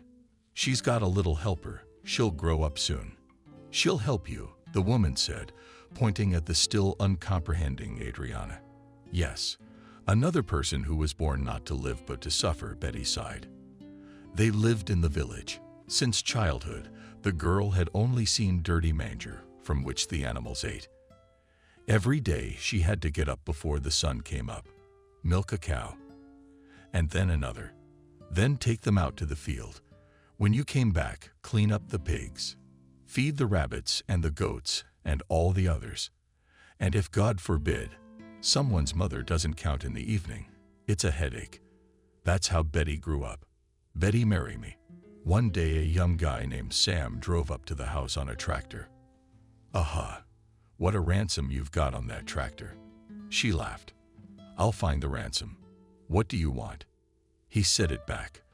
The piglet was met by Betty's mother. Oh, it's a piece of cake. The boy laughed. So spit. Then you'll have a girl. The woman wouldn't let go of him. Are you going to give me to my mother for a piglet? I won't hurt anymore, Betty asked. Tears came to her eyes. But are you going to go or what? The young man waited for her answer. Let's go. The young girl waved her hand then.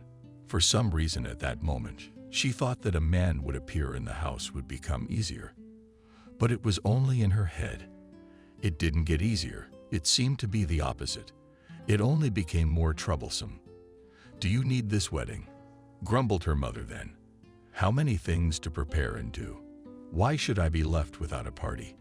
Betty was teaching horses then. "I'll see you tomorrow." After that feast, the woman knew that even if there was a war, the animals would have to be fed. Why didn't I ever get up after the feast?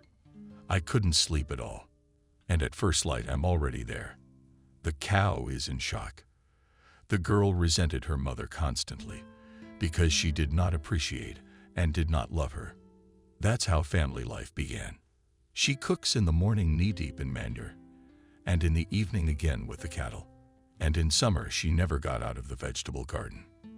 First she plants, then she starts to plunge and weed, and then it's time to dig. Any intimacy with her husband was out of the question. When it was time to sleep, she just fell on the bed and fell asleep. Betty, "When my granddaughter will give birth to me," her mother asked. "When the time is right, then I will give birth. You don't give me a break. All work. Yes, work. When will you have grandchildren?" She said to the woman, "Of course, it's your mother's fault again. You have a job. Your mother is wrong. You have no children." And again she was nagging. But the woman, "All right, Mom, don't be offended." "No offense. I'm just tired." She hugged me hard. Betty mother. And here's the pregnancy thinking that at this point, everyone would get off her back and she could get some rest. But no, it didn't work out again. Even with all the chores done, feet feeling stiff, tummy tingling. No, it's one thing. "Get up. Work. What are you doing out there?" shouted her mother from the street, where she had swept the yard. "I can't. It's hard." Almost made Betty cry. We in the field objected, "Get up and work." The woman couldn't let her do anything and the others around her just lay there. Now the girl was getting up. The labor started at night. Betty asked for a doctor to be called, but the mother said she could handle everything herself. Now the daughter was lying down and looking around. She didn't know what lay ahead of her. Betty looked at her little girl. She wished her happiness and nothing else. "Betty, why are you sitting there?" "I think it's your mother who's dead." Sam came into the house. "Don't you get it? Wife, go to the hen house and look for your mother-in-law." He gestured. Betty was scared. What if her husband was telling the truth? She opened the coop door. Mom was lying in some strange position. The woman was either kneeling or bent over, but her head was on the ground. Mom touched her Betty, and she just fell to the side. "Sam." The woman called out then. Tears sprang from her eyes. "She's dead." The husband came running. Together, they carried the woman to another place. They had to prepare everything for the funeral. The neighbors, of course, helped. No one passed by in such distress. Everyone gathered, gave Betty advice on how and what was best to do. At the cemetery, everyone stood for a long time. The whole village knew the woman as a good and working woman. No one had ever said a bad word about her in her life. "Thank you." She thanked her neighbors and Betty's mother's friends. "What are we going to die for? You're coming to help too, aren't you?" "You are." "Sure. How could I not?" Betty cried again, even though she'd thought different things about her mother when she was alive. But now that she was gone, she realized what a valuable person she was in her destiny. "What will we do without her?" I read Betty. "Did your husband ever nag you? He's tired of his wife moaning. I have to take care of the cattle and the garden. I can't do it alone." She wasn't crying anymore. She was just talking. "What do you need me for?" Husband frowned. I didn't believe in him. The wife didn't believe in him at all. "I've never once seen you get up and go milk a cow," she said. Examples. "Here's another cow I'm taking to the pigsty. Oh, let me feed it." The husband was indignant. He realized he was wrong.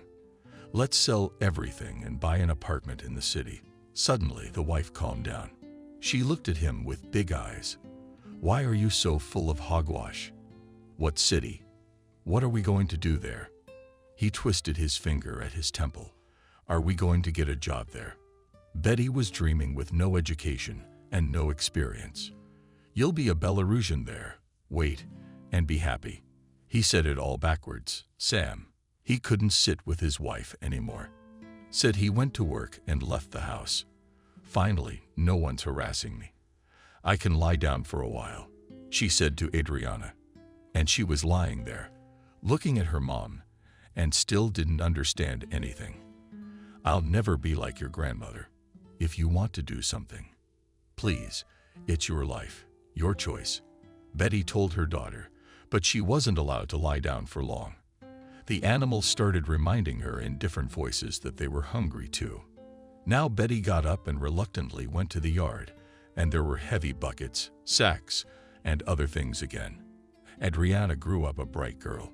She learned early to read, write, and recite. There was no one to teach her. The kindergarten was on the other side of the village. At first her mother took her there, but then she realized that it was easier for a girl to stay at home, and in some cases she could already help. The little girl gave her mother a broom under the floor, and she herself went to work in the pigsty. Adriana thought it was a game. She did everything her mother asked her to do. My little one, you help with the dishes. Her mother would fill the basin with water. Adriana just splashed it around like that. She grew up running around with the other kids outside. You don't think about anything at that age. Adriana, come home. Betty realized she was turning into her mother, and she didn't want to be. She worked all day long. Her hands were like nothing else. They were as rough as a man's. Adriana, it's time to go to school.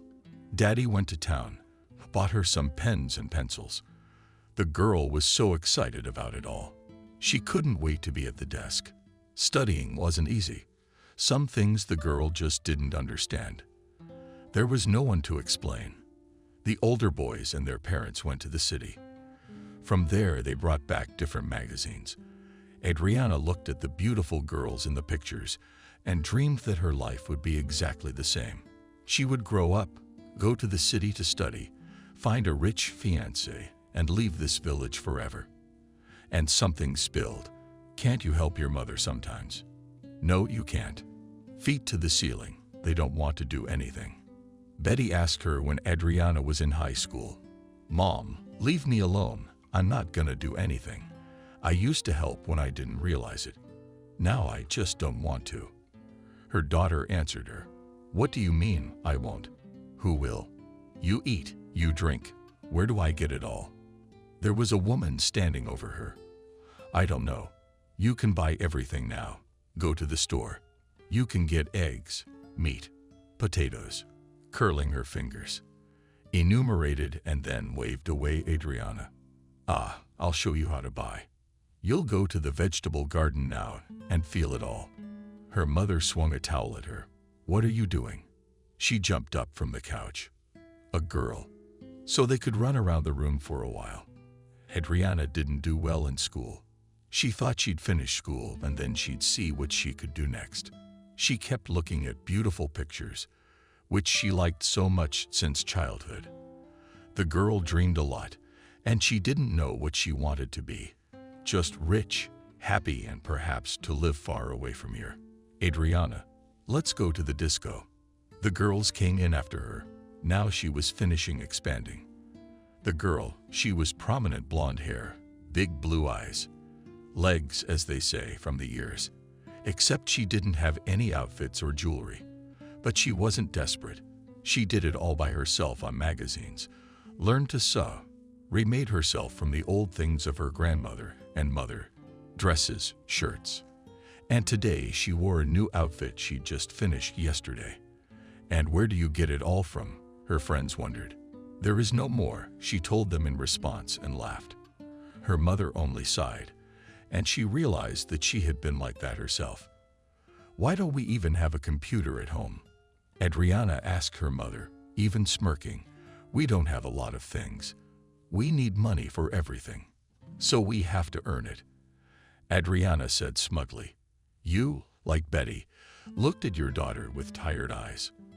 Why is that a problem? The girl wondered then. It isn't for you. The woman was amused. Wait, we have chickens, goats, cows, pigs. And that's all money. Curl your fingers. Adriana. Oh, really? Who needs it? Your milk? If everyone here has so much of it, it's a shame a mother can't even be understood by her own daughter. Let me go to the highway and sell it all every day, the girl suggested to her. The woman agreed well then. She herself once wanted to earn money like that, but it didn't work out. Now, while school was on vacation, Adriana got up with the rooster. She would pack a huge bag and ride her bike to the highway. There were lots of cars. They stopped, but almost all of them were asking for something ready to go. The girl realized that it was useless to stand here with meat. Milk and eggs were taken, but no meat. Mom, let's make some meat. Let's make some chepurek, and piroshki can be made of cabbage and potatoes, she suggested to the woman. Betty thought about it. Why do drivers who have gone somewhere far away need to buy raw meat or eggs when they just want a snack? And here stood a young girl with pies. Here you go, cheap and surly. I realized that my daughter was talking, so I agreed with her. Well, daughter, I didn't even think you had such an entrepreneurial spirit. You know how to do everything yourself. Do it. The woman let her. Betty was willing to help. Then what good is Adriana if all she does is sell? Any fool can do that. And you go for eggs, forget meat, mushrooms, potatoes, cabbage. Then you'll be in business for sure. The girl herself didn't realize how she got involved in all this. Adriana was getting up even earlier now. She had a lot to do. She has to bring in the dough, stuffing, cooking, and then wait for everything to take place and get ready. She'd arrive at the track with bags full of pies with different fillings. Everything was sold out in a matter of hours. I couldn't be happier. Thank you. It's delicious. She already had regular customers who often traveled here for work or just for business. The girl was interested in bookkeeping. She had to keep a tally. How much is minus? How much is plus?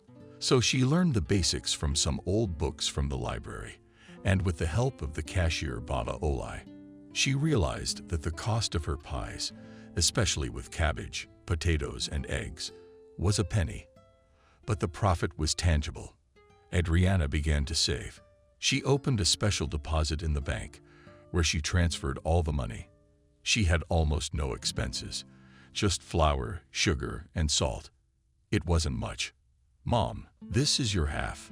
This is mine. She gave the woman the money. What a daughter. Why didn't you say something before? Betty realized that now money was starting to appear in their family. The woman wasn't going anywhere. She'd put it in a box so she could just get it out when she needed it. And you said you didn't have it, and you couldn't earn it. Adriana replied in a businesslike manner. She was flattered that she was still in school and already earning money for the house. Finally, her mom started to praise her. All quiet, study if you like. The woman left. She was really happy that her daughter was doing something. The girl was so much into her work that she had no time for anything else. The bookkeeping took her like a whirlwind. All those bills, kids, bad loans. Just keep up with the communications, the balance sheet. Now she didn't know what she wanted to do more. School was ahead of her. But Adriana didn't want to go back because she was already independent. Why teach her anything else? Have you forgotten that you have a ruler on your nose? Mom asked. They wanted to go to the city to buy some upgrades for September 1. But Adriana was busy, so Betty didn't bother her. No, arranging for a neighbor to drive to the track for me, Adriana replied. She was so reluctant to leave her lucrative business. Okay, I'll stay out of your business. Mom was leaving again. She didn't make her daughter do anything at all now, because she realized it was hard enough as it was. She gets up when it's still dark and starts fiddling with her dough. What can I say? Good for her. Bringing money into the house. Betty will do it herself somehow. The neighbor's name was Sophia. She lived alone. She was in her 30s. I don't know what she did for a living, but she didn't work. That's why Adriana decided to go to her. She was ready to do everything herself, and all she wanted to do was take it to her and make it happen. Sophia, hi. Adriana came to her. She knew the girl, but now for some reason she was worried. Come in, she called her. That neighbor liked to have visitors, old or young. She was always alone, and this was some kind of entertainment. The girl came in. She told the neighbor she liked the idea, and according to Adriana's calculations, Sophia would make a decent income. She agreed. Adriana was generally happy when school started. She was up and about. Early in the morning, she would make the dough and take it to Sophia, and she would go to the track in the morning. And things were going well. Like today, Adriana came to her neighbor, and they counted together how much they had sold and what they had earned from it. That's great. There are a lot of customers who like different hotcakes. She put the proceeds on the table for her. The bills were of various denominations, but Adriana never missed a single one. 2 part gave Adriana's honestly earned Sophia money. She realized that if she didn't share, then nothing at all in life would work out. She came home, counted there was enough for a TV. But the girl dreamed of a computer or a laptop. She had already spent home. Internet was the only thing missing right now. She decided that she would go and buy one, and she wouldn't listen to anyone, and put the rest of the money in a deposit until later. What do you need it for? You'll go to school there and buy it. Betty was puzzled. She didn't understand anything about modern gadgets. What are you talking about? Young people have their whole life there today. The girl realized that her mother had never encountered such things. Well, I don't know. Betty just shrugged his shoulders. 11th grade was coming to an end. The income was decent.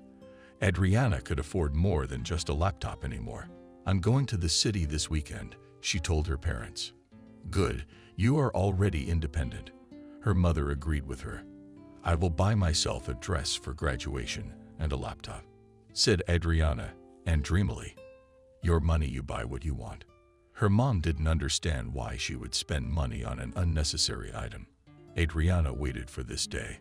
She was not often in the city and went there only once a year with her parents, and that was when she needed to buy something. The rest of the time she was in the village. But it all went. She kissed Betty and left the house, and life was very different in the city, even though it was small. Adriana went shopping, looking at the dresses there, the shoes. She liked everything so much. She realized that she couldn't buy it just because she had nowhere to wear it. Could you show me this dress? She asked the counselor. Yeah, now she was surprised. I mean, it was at the very end. They thought they wouldn't sell it to anyone. Oh, it's beautiful. In Adriana's eyes, it was bright, lush. What do you think? The girl seller looked at her very well. That's it. I'm taking it. She didn't even bother to look at the other dresses. Great choice. They'll probably give me a bonus for selling it. The consultant thought to herself. Thank you. A happy Adriana walked out of the store. After that, she went to the hardware store, where she spent a long time choosing something.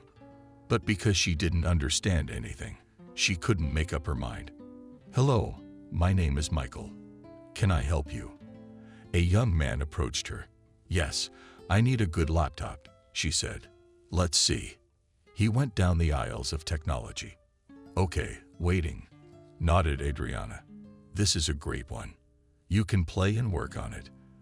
The young man held the box in his hands. Super, its price is good. The girl could not believe that he was holding in his hands what he had dreamed of for so long.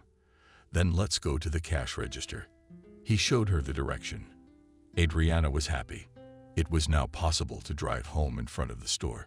She saw a cute cafe and decided to go in there. She walked in, took a seat, and placed her order. The prices here were not that expensive. The girl was just enjoying herself. Hi. She heard a man's voice behind her back, while the girl turned in her head, flashed 1,000 thoughts. Who could it be? And when she saw Michael, she smiled back. What are you doing here? Simply, she asked him. I came to have lunch at home. I have no time, and it's far away. He sat down across from her. The consultant from the store was also not timid, although the girl did not let him. He still took a seat at her table. "Do you mind?" He suddenly came to his senses when he had already ordered. "Why are you laughing?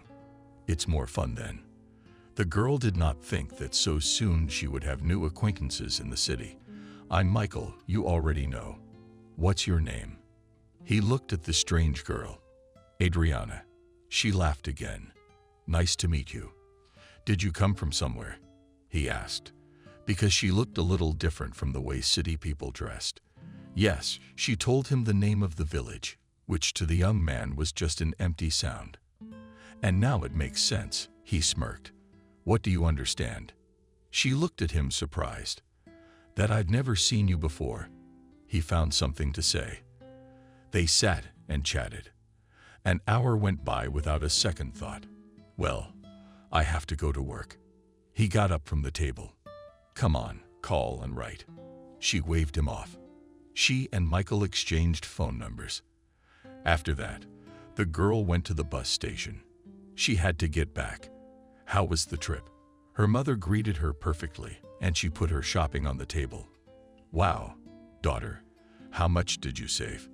The woman wondered. What's the difference? She didn't want to talk about it. Adriana wanted to sit down at the table, turn on the new appliances, and try them out. When the girl did all that, it didn't work, so she dialed Michael's number. "Hey, listen, I can't figure this out." She started telling him about her problem. The guy explained everything. And now Adriana's online. "Thank you." She thanked him.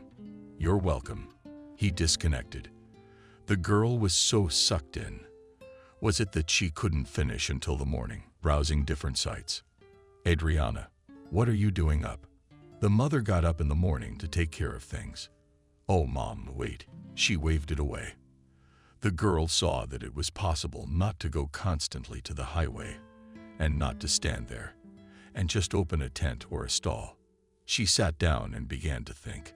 Then she remembered that in their center grandmothers sometimes sell seeds. They have iron trays. I wish she could get one of those. "Father, could you make me a sip-like in the center?" She asked her father. "It's easy. Only iron is needed," he said. "And where to get it?" Enterprising Adriana was ready for anything. "We could go to a doctor." "Does he take anything?" "Yes, he does," the man suggested. By lunchtime, Adriana was outside Jack's house. "Hi." She'd known the man for years. "What are you doing here?" He was surprised. Usually different men with iron came to him. "Mitya, help. I need iron to weld a tray like the one in the center." Adriana started asking him. She was making such a sad face. What a conversation. "Come in." He let her into the yard. There was a lot of stuff here. Adriana didn't understand much of it, and Jack couldn't tell her. He was just a receiver, not an expert. So the girl ran after her father. He immediately found 4 long sticks of iron. Then some other little things. Adriana didn't understand what would come of it, but the parents seemed to know everything. "Can I help you?" the daughter asked him. "How can you help me?" The man laughed. The girl saw that in his spare time he was pounding something with a sledgehammer and dumping with a machine. A week later in the vegetable garden stood such a tray, as if it was brought from the factory yesterday. "Now we will install it, and then we can insulate it," promised her father. "Cool." The girl was happy. The school graduation was over. Adriana wore the brightest and most beautiful dress. It was in the city. It was already out of fashion. But here in the village it was the most fashionable. Afterwards, many of the boys went to the river, others went somewhere else. But Adriana didn't have time for that. She came home, surfed the internet for a while, and then went to sleep for a couple of hours. Together with her father on the tractor, they brought the new equipment to the track, put it in a place that would not disturb the drivers. Now Adriana had her own spot where she could stand and sometimes even sit down. "We should buy a dough machine," she told her mother. "Do whatever you want. It's your business." The woman laughed. "Michael, hi." She called her friend in town. "Oh, how are you?" He was happy to hear from her. "Hey, do you guys sell dough machines?" she asked him. Sure." He was willing to help. "Can I ask you something?" she said sweetly. "Try." He didn't mind her requests. "Could you buy it and bring it over? You will come to me on the weekend, and I'll show you everything here. You'll have a rest," cried his girlfriend. "Great. It's been a long time since I went to the countryside." He was even happy. The girl was waiting for the weekend to come.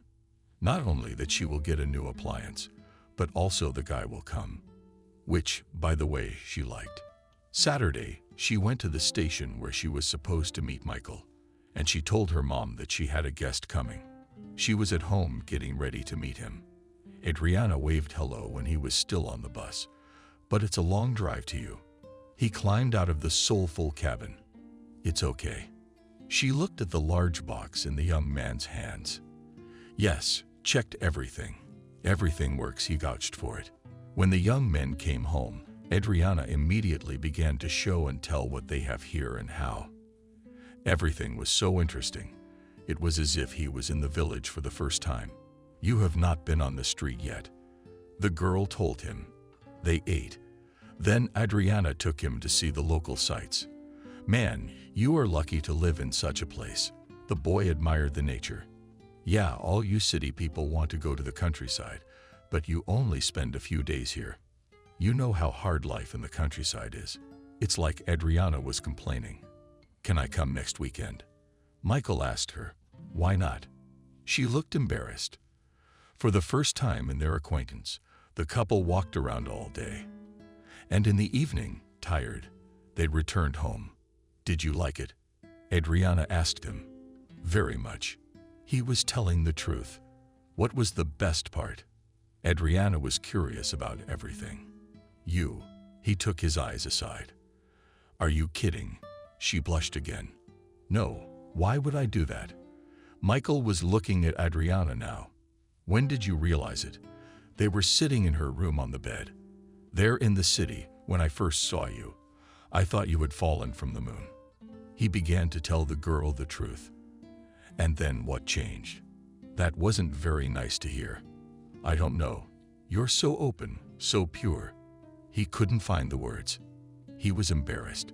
She wanted to get up, but the guy took her hand and pulled her to him. "Adriana." His face was so close she was trembling. "Can I kiss you?" Michael asked. "Try." She closed her eyes. It was the first kiss in a girl's life. It turned out to be very pleasant. She opened her eyes and looked at the young man. "Will you go out with me?" he asked. Yes, she wanted to nod, but didn't have time to do so. The boy's lips connected with hers again. "Children, come to the table," her mother shouted. Now Adriana felt like her face was on fire, and her mother was about to notice what they were doing here. "Let's go." Michael lifted her out of her seat. "Aha." She stood up, walked over to the mirror. Nothing about her appearance had changed. After dinner, the young people secluded themselves in the room again.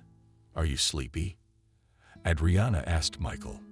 "Not really," he said. "Maybe we'll go for another walk."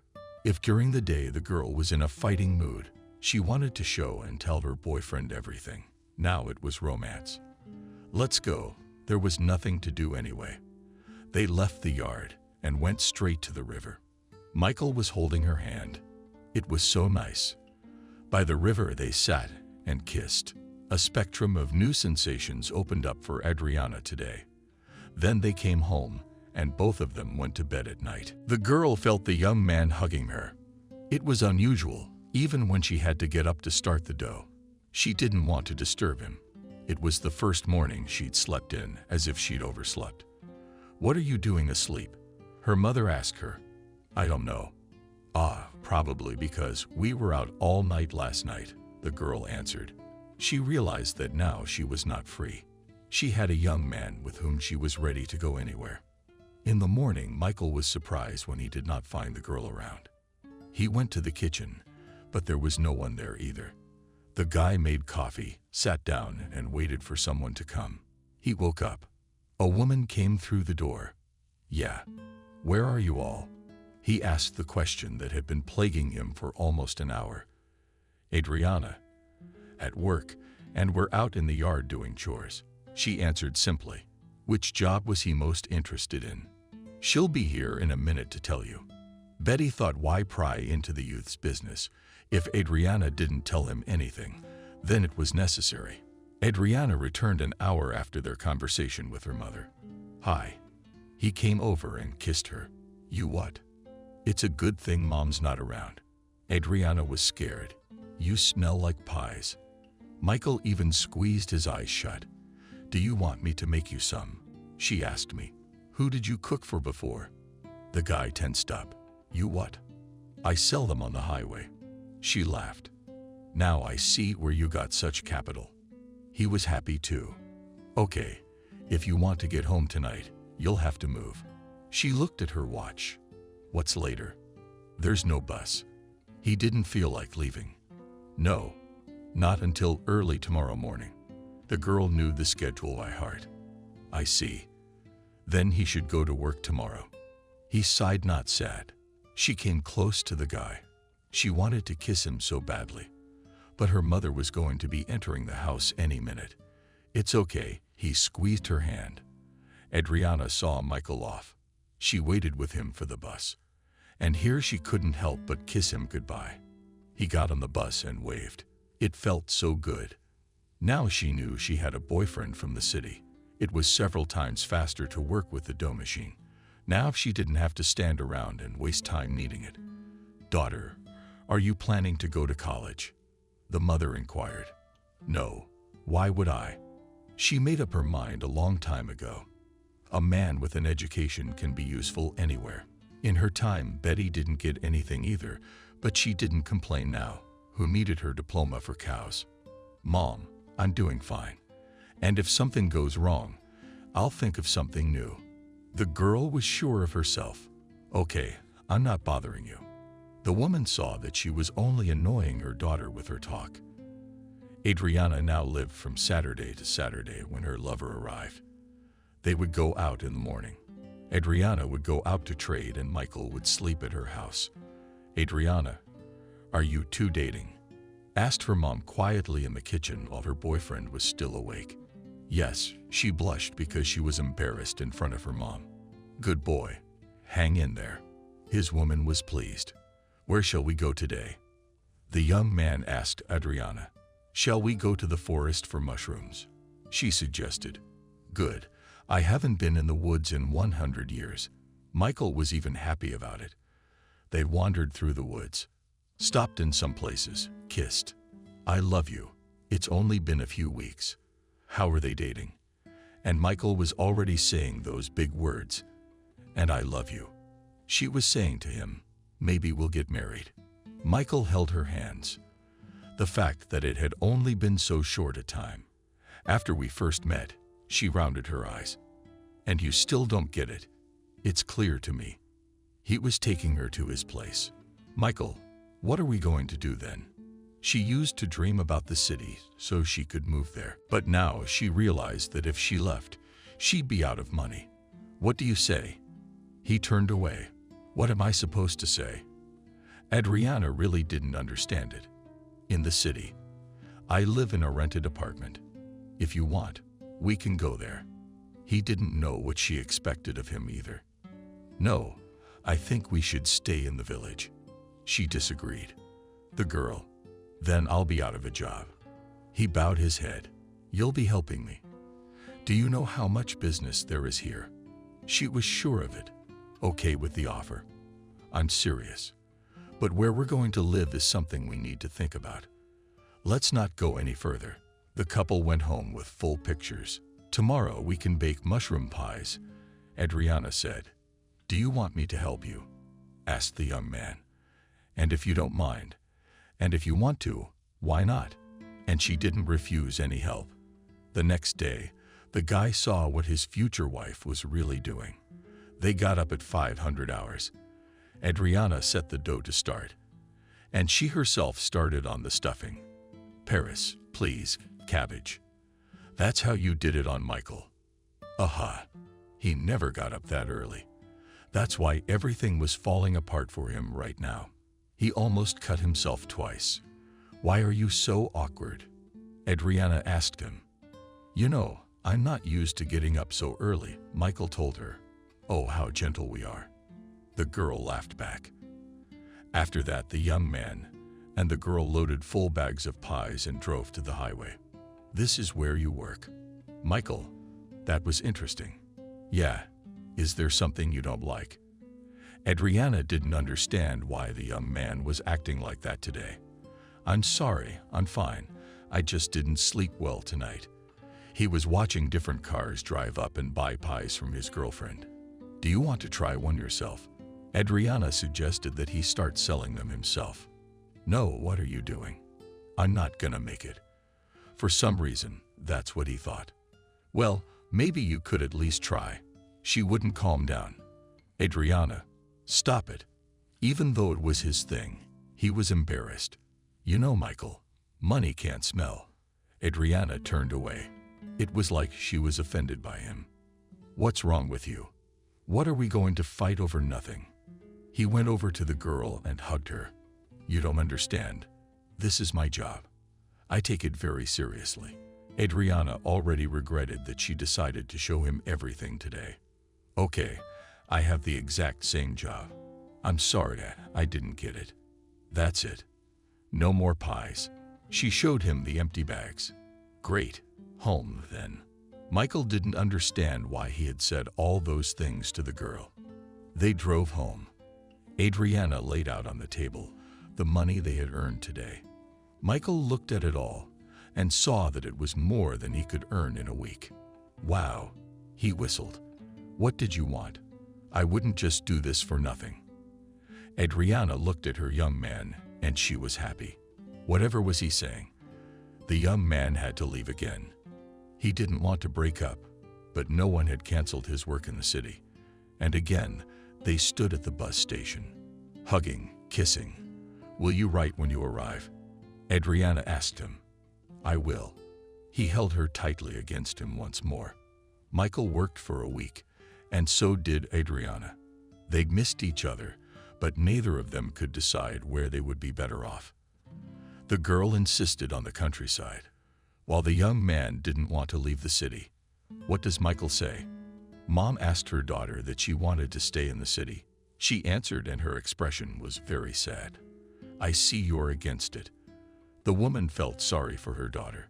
She didn't know why. She just worked hard. Now she was calling a young man to her, but he didn't even want to go to a ready-made house. What's in there then? But she didn't say anything out loud. Let them live as they are, or then she would be the last one. "I don't want to talk about it yet," the girl admitted to her. For the rest of the summer, Michael and Adriana lived like that.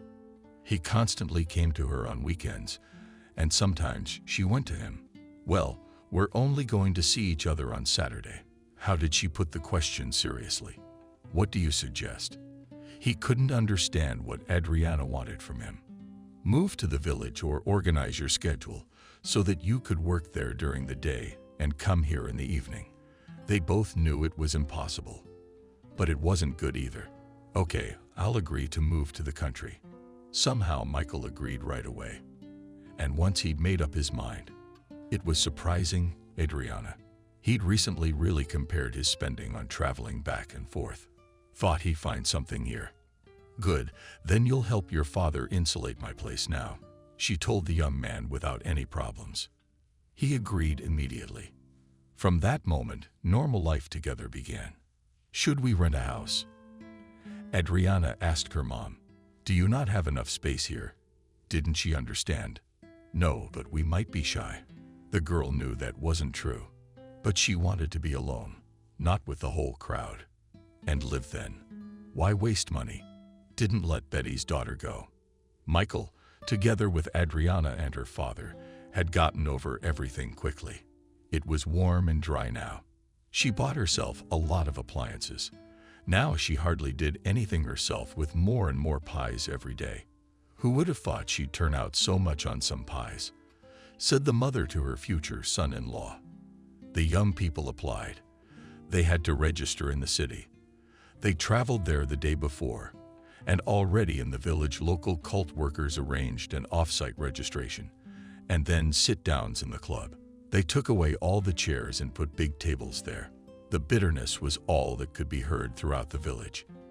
Adriana was happy. Sure, things in her life hadn't turned out as beautifully as she wanted, but that was good too. She continued her work, and Michael began to help his father-in-law. "Does your work make any difference?"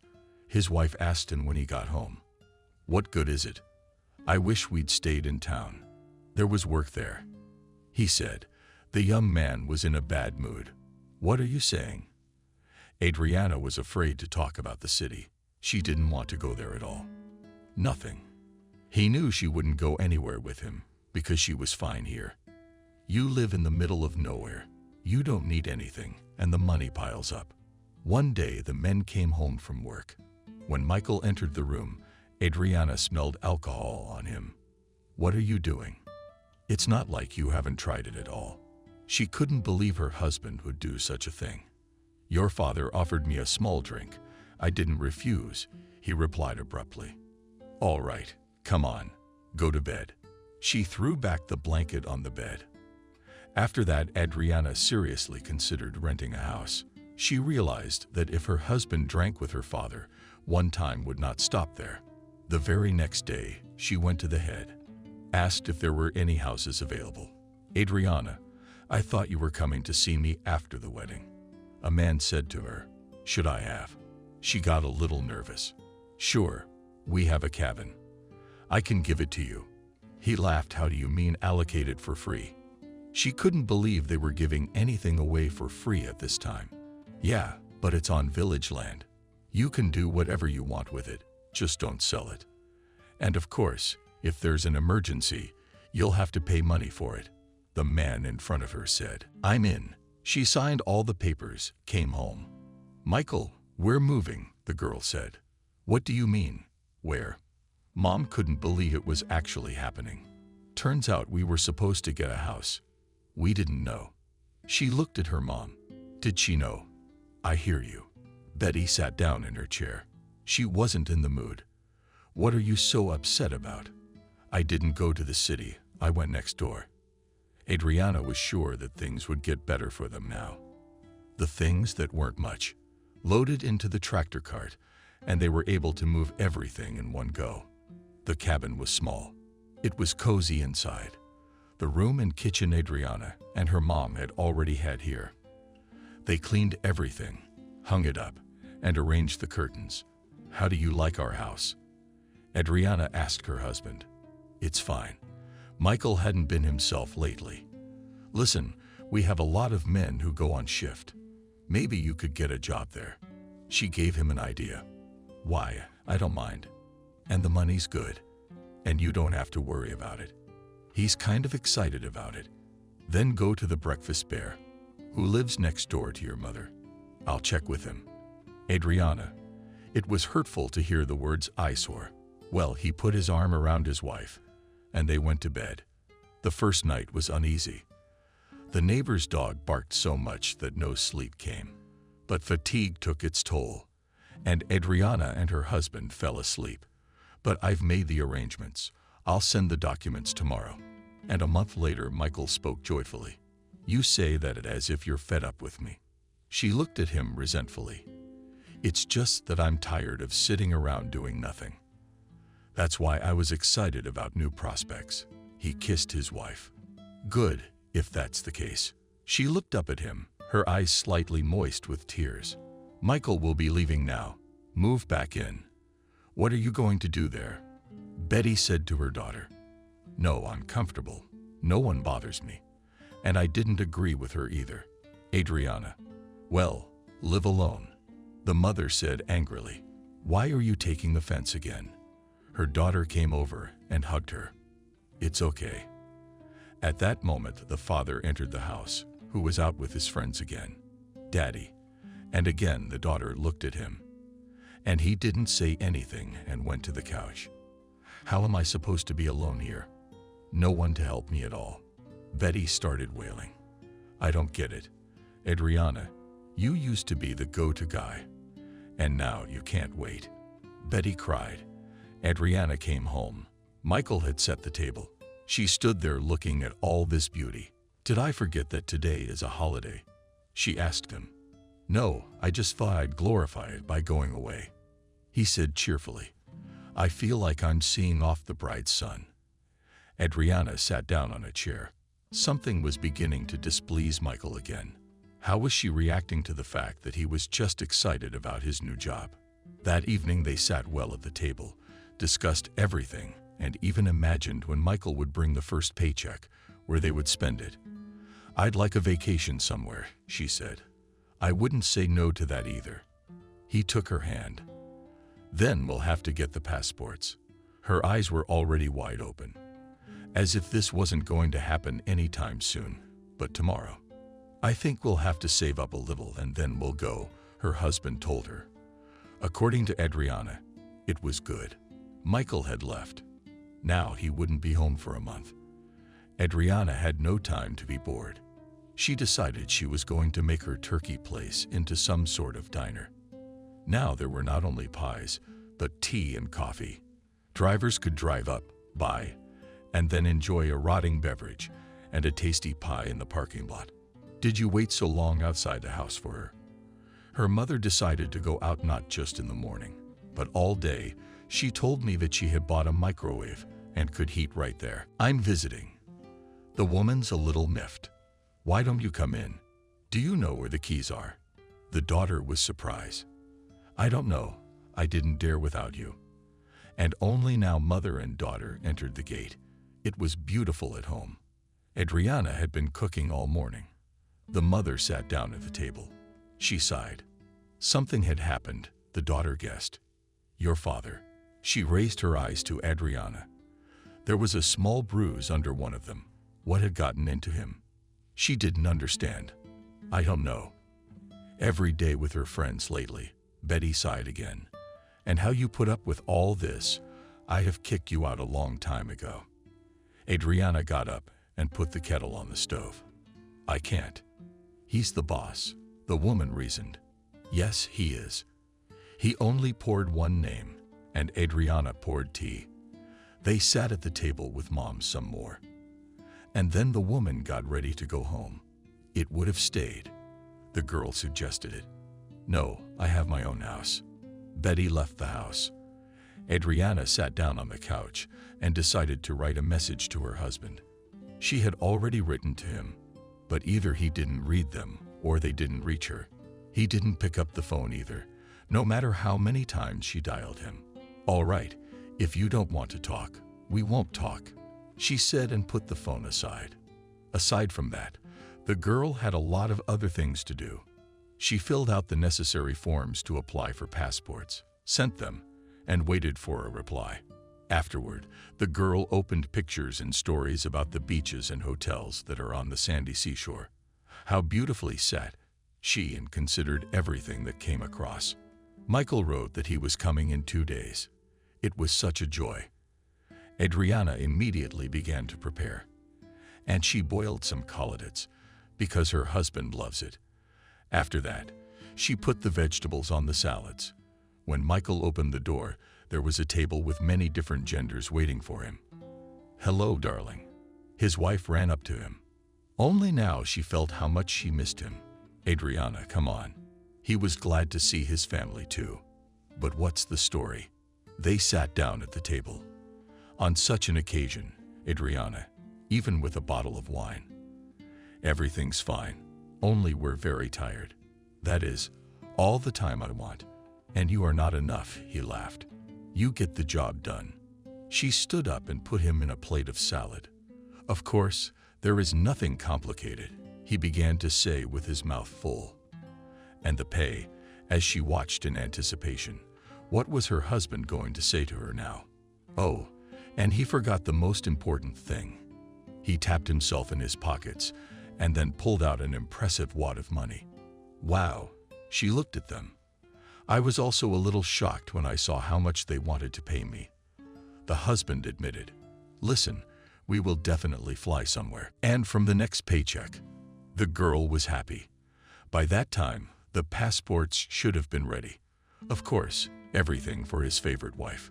He put his arm around her and led her towards the bedroom. "And what about dinner?" She looked at the table. "It's not going anywhere," her husband whispered in her ear. Afterward, they sat and talked for a long time. Michael told where they traveled, what they did there. At first, Adriana was interested, but when once again he started talking about some bushes, she got bored. "I completely forgot that you have to get up early tomorrow." He had already spoken today. She showed him the clock. "Let's go to bed then." And they retired to the bedroom again. The next day, they went to her parents' house, went for a walk, and that was all after Adriana came home from work. "Can you believe it? I looked at the calendar today, and it's time for me to go again." Michael told her tonight. "Yeah, I thought about it too, that the month went by too fast. It was sad to break up. But to tell you the truth, Adriana was so tired this month. She had to work, and then she also had to go out with her husband. Now that he was leaving, she wanted to work in peace, miss him, and meet him with renewed vigor. While Michael was away, the girl booked the vouchers. She could not be happy that the passports came on time. When Michael was home, the last day, they went and got them. And now Adriana was choosing a place where they would rest like white people. Adriana herself does not know why her choice fell on the Arab Emirates. She had looked at so many places, but she did not see such beauty as there. It was decided unequivocally that they would fly there. Hello was home again. "Michael, darling, let me tell you right away, we only have 2 days to get ready." "Well, you do, because I'd already got everything ready." She pointed to a room where there was a huge suitcase. "Did you put a down jacket and a fur coat in there?" Surprised husband. "Well, that you start there all the essentials." She took offense. "All right, I'm just kidding." He kissed her. Today they were not to suitcases. But all the next day, Michael wondered what besides underwear and a towel he could use in there. Michael and Adriana were only at the airport, but they already liked everything. The girl only sighed. How nice it would be for them in a few hours. She began to annoy her husband with her talk about Arabs. "Why? We're going to this country. We should know a little about it," she said indignantly. After the airplane, in which it was so uncomfortable to fly all these hours, and finally they are standing on the ground. "Here we are," loudly shouted the girl. "Now they will definitely say that the village has arrived," whispered in her husband's ear. "Why are you embarrassed of me?" asked him the girl. "Just do not yell. Everything will be fine," asked her Michael. "Okay. If you want, I can keep quiet at all." She turned away. He could not believe it. He saw their bus, called Adriana, and they went along with the other tourists. The hotel was cool, just like the girl had seen in the picture. They were quickly settled in and now could fully enjoy the sea and sun. "To the beach," the wife asked her husband. "Maybe to the bar first." He looked at her. "Okay, you go to the bar, and I'll go to the beach." She took a towel and left the room. Michael never showed up at the beach that day. Adriana was not upset about it. She was fine on her own. She was sunbathing in the sun and not living in the warm waters of the sea. Everything was wonderful. In the evening, when Adriana returned to the room, her husband was singing on the bed, sprawled out stargazing. "Drunk," she said in her heart. After that, she took a shower and went downstairs to see what was going on by the pool. Music was playing. Adriana was just enjoying the evening. The next day, they took a boat tour. The husband, unfortunately, couldn't go on it, but Adriana went. It was worth the money. "Hello." A local man approached her when they were already on deck. "Hi," said cheerfully. "Adriana, you are all alone." He spoke Russian well, but there was a strong accent. As you can see, she waved her hands. After that, this man came up to her more than once, complimented her, said beautiful words. Adriana just melted from how good he was and how he spoke. "I wish I had a husband like you said," she said directly to the man's face. "Such a woman should be happy." He sang like a nightingale. "Your words to God's ears," she said quietly. "Let's meet tomorrow." They suggested it. Why am I always alone anyway? Let's do it. Adriana was sure that her husband would be at the bar again today. Then we have a deal, Adriana. The man helped her down to the ground and climbed back up. All the men drove back to the hotel and Adriana with them. Just as she had anticipated, the husband was back at the bar. Do you want to sit here all day? She approached him. What do you suggest? Everything here is free. Michael was already pretty drunk. Okay, I'm not interested. She turned around and went to her room to change. Adriana waited for him to follow her, catch up with her, apologize. But that didn't happen. The morning was sunny. Adriana put on a transparent nika that reached her knees and went to the beach where she had an appointment. Hello, Queen, and was already waiting for her there. Hello, she blushed. It felt good to her to be treated like that by him. He took her hand and led her away from the beach. Where are we going? She asked. You'll see. He was still holding her hand. The girl felt such masculine strength coming from him. She could not believe that such men even existed. After a while, the red roofs showed themselves, but it was not quite clear what it was. It turned out to be a small cafe right on the beach. Fastened carpenters stood in the middle of the water above them. And there were those brightly colored roofs. Joe helped Adriana down. They settled down on the cushions. It was the Titanic and the coolness from the water. It's nice here, she told him. I wouldn't have brought you here otherwise, he said in a velvet voice. Let's order something, the girl asked him. And if you want, show me. He called for a waiter. They served various exotic fruits, which the girl had never tasted. She had never seen them. The order was placed. Now all that was left was to wait for it to arrive. Thank you for this paradise. Adriana looked at her companion. Thank you, beautiful. He kissed her hand. What words the girl had not heard today. She was having such a good time for the first time. When all the fruit was eaten, the illuminating liquid was drunk. The waiter brought the bill. I'll pay it. Made a gesture to the man good. At that moment, a thought flashed through Adriana's mind. What if he had told her to pay? And she had everything left in the room. After that, they walked along the edge of the sea some more, and the girl hurried home. She didn't see Joe again for the rest of the day, but she wanted to see him when they had to leave the next day.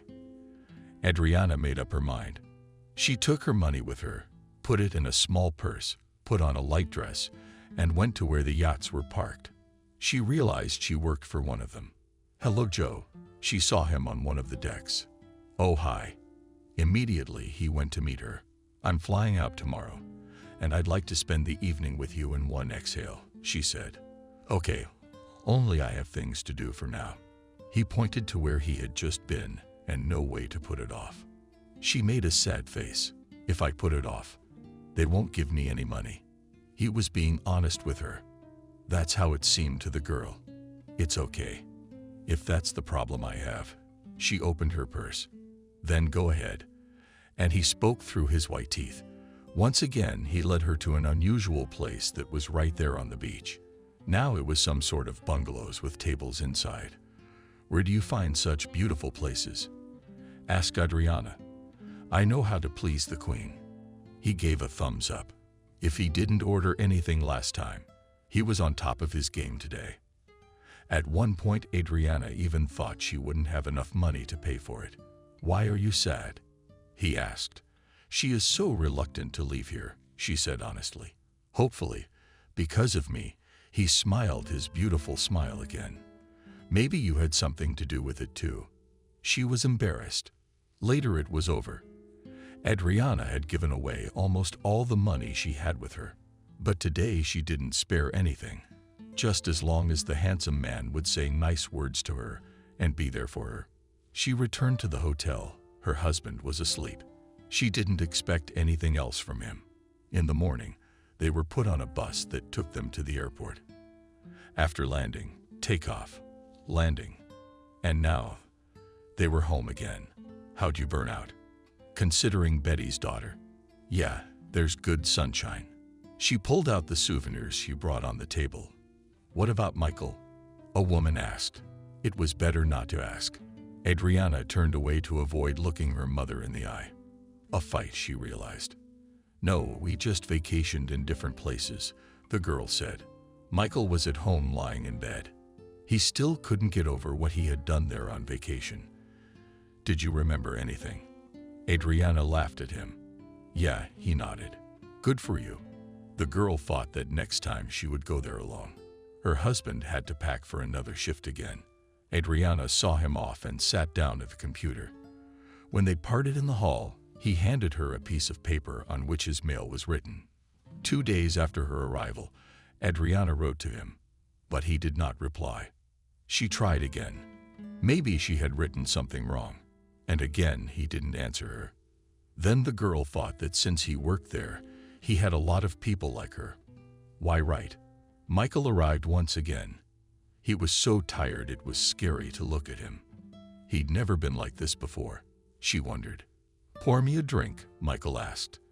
Only now she realized that the fatigue was not from work, but from something else, which most likely the man was doing on the train after the shift, when they were going home.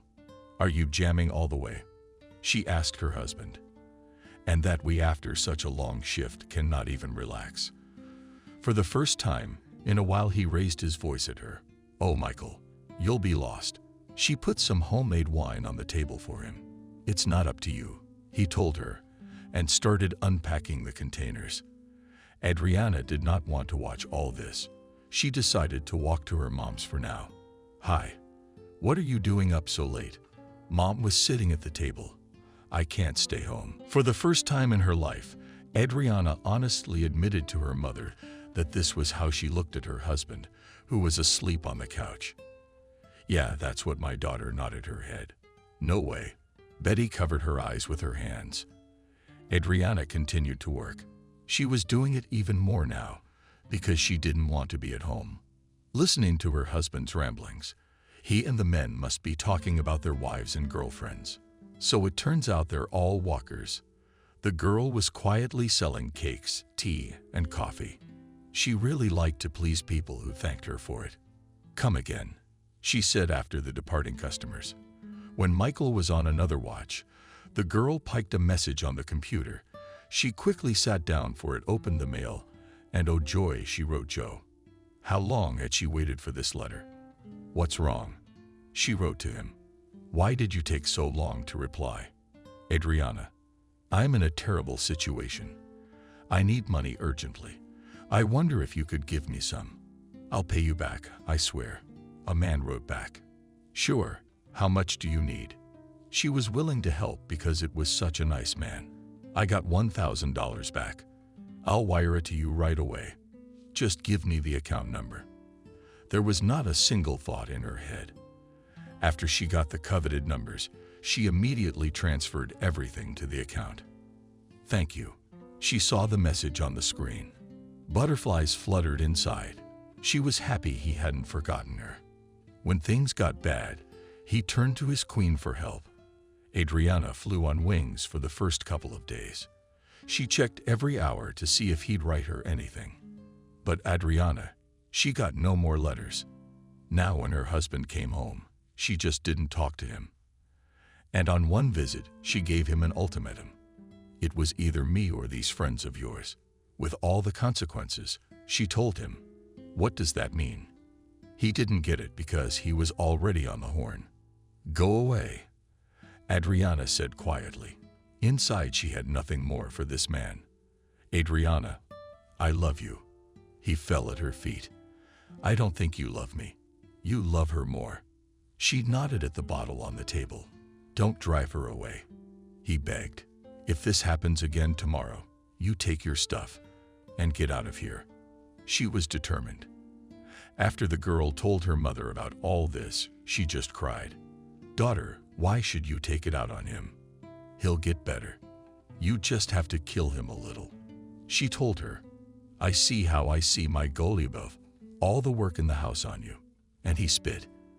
Adriana, stay alone. Sadly said the woman. So you're afraid of it? Adriana smiled. Joe immediately came to mind. No, I'm just saying I didn't want to discuss my family, Betty. Then don't tell me if you don't know. The girl went home and went to bed. In the morning, as usual, dough, stuffing, boiling water, and on the road. For some reason, there were few customers that day. It was slushy on the roads. I guess that's why nobody left the house. But she still managed to sell half of them.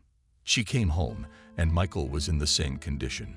She didn't say anything, took his bag, threw his stuff in it, and pushed him out the door. And then she pushed her husband in and walked him out the same way. That's all. And she fucked her hands like flour. After that, she sat down at the computer.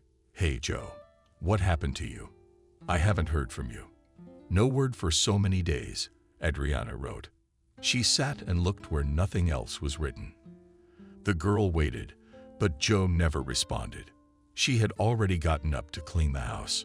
Suddenly, a bell rang. It was a text message. Adriana's hands even shook. She threw all her hands, wiped them right on the hem, sat down, and began to read. Hello. The one she had been waiting for so long was writing to her. You helped me a lot last time. I got out of it. I'm so happy for you that everything worked out so well. Adriana, and I didn't need any money, just as long as he wrote.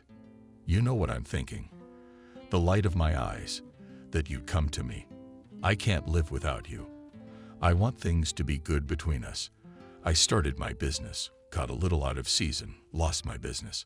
I was wondering if you could help me out. One more time. He asked Adriana for money again. Of course, she had already prepared to transfer it. Then send the same amount. The man didn't bother. It's done. A message from her. You have no idea how much I miss your eyes. You're the most beautiful. What's happened to me over the years? He showered me with compliments. I'm so glad you wrote me, don't be silent. Let me know how you're doing. At the end, she put a smiley face kiss. Soon we'll be together, my queen. That was his last message for the day. Mom, can I help you with something? Her happy daughter came to her, but then she saw her husband sitting at the table. Don't swear, he's leaving tomorrow. Betty told her, okay, if you know everyone who is doing this, then be happy. She walked out of her mother's and went home. But even that couldn't ruin the mood she was in. The next time Joe wrote was 2 weeks later. Now he needed money again, but to pay the taxes on the house so she could come there, or God forbid they would take it away. Once again, Adriana sent it to him. Her savings were running out very quickly. She realized that if he asked her a few more times, there would be nothing left at all. I'll probably go to live in another country soon. Adriana said to her mom, why? She didn't understand. I will live and work there, calmly said the girl. I don't understand you. To a city that's close by. You did not want to. And now you are flying to another country. The woman looked at her daughter with frightened eyes. Do not worry, everything will be fine, said the girl. She came home. There was a message on the screen. Her heart rolled faster. Adriana realized that it was her beloved Joe writing to her, and it was really him. Hi. He started off beautifully. As always, hello. She would write to her favorite, but that was just her thinking, so she was shy for now. I want to tell you that I've sorted out all my affairs, and now I'm waiting for you to visit. I put a heart at the end of the alley. Of course, darling, I've been ready for this for a long time. She was sitting at her desk, her palms sweating with excitement. When can I expect you? Oh, sweetheart. He didn't say anything about tickets or anything. The rest was just about deadlines. I'll look up the tickets, and I'll leave as soon as I can. She really was glowing like the sun right now. Love you, my beautiful goddess. He said goodbye to her. The first thing to do was to get a divorce. That's why Adriana went to town. Afterward, she went to the ticketing place. She looked for the next flight. She was fine with it. It looked like she'd be at her macho man's place in a week. Mom, I'm going to Dubai, she announced. To a woman when she got back from the city. There's a woman sitting in a chair. I can't tell you what's going on yet, but there's a handsome prince waiting for me there. The girl blushed. You look, just don't get burned. warned her Betty. Everything will be fine. I know it for sure. Adriana was confident in herself and her man. She had all her papers and things packed. Now it was only a matter of time. Olenka, hello. She came to the neighbor girl again, hello. She was surprised. Listen, it's a shame to leave your business. Maybe you'll take care of it for a while. Adriana asked, what can I do? The one's eyes immediately sewed, and she knew how much Adriana was making there. You owe me 20% while I'm gone, and then we'll figure it out. That was the deal. All right, I'll give the money to your mom. That was the deal. Now I could leave with a calm heart. Back home, Adriana checked everything one more time. She took all the necessary clothes, documents, money, some jewelry. All that was left was to wait for the day when her plane would be there to take her to her lover. Mommy, I'm leaving tomorrow. So you want me to watch the house? Adriana came to her. Okay, you think I wouldn't have done it without your reminders? Told her Betty back. No, I just don't feel like saying goodbye. After all, it's not even a few kilometers away. They hugged. Where are you going? Dad went into the kitchen. She's just going on vacation abroad, Betty told her husband. Well, let it be so. Adriana agreed with her. She took her bags home and went to the station. The bus took a long time to jolt on the scraps. Adriana had never felt like this before. Now it felt like a washboard. Finally, they arrived in the city, from which it would still take 3 hours to get to the airport by train. But Adriana was not intimidated by any difficulties. She knew that there in a distant country she was loved and welcomed. Hello. Everyone was very polite. Adriana was being screened and checked in. Go ahead. She was invited onto the plane. She took her seat, closed her eyes to get some sleep. Her ears popped. So the plane was gaining altitude. After that, calmness. That's how the girl fell asleep. She was awakened only when they started serving food. It was not very comfortable, but she did not refuse. Dear passengers, our plane. She heard the voice of the stewardess. It meant that she had finally arrived, and in a few minutes she would see her handsome boyfriend.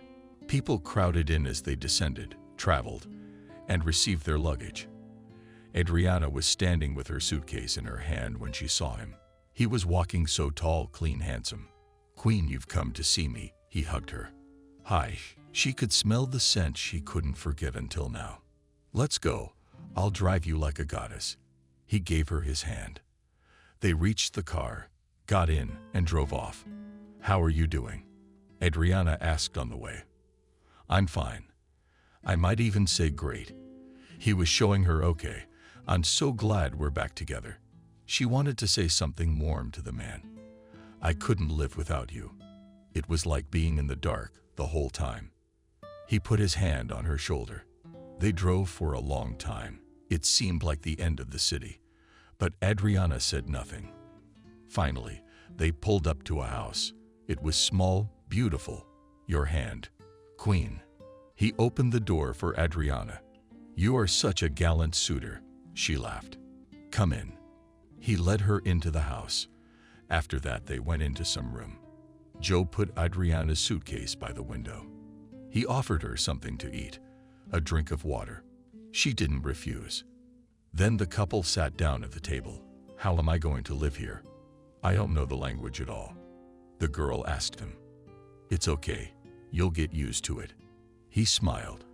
There was some porridge and chips on the table. Adriana thought it was traditionally a bit skewed. Afterwards, she asked Oleg where she could set up. In this room for now. But tonight I'll show you another one.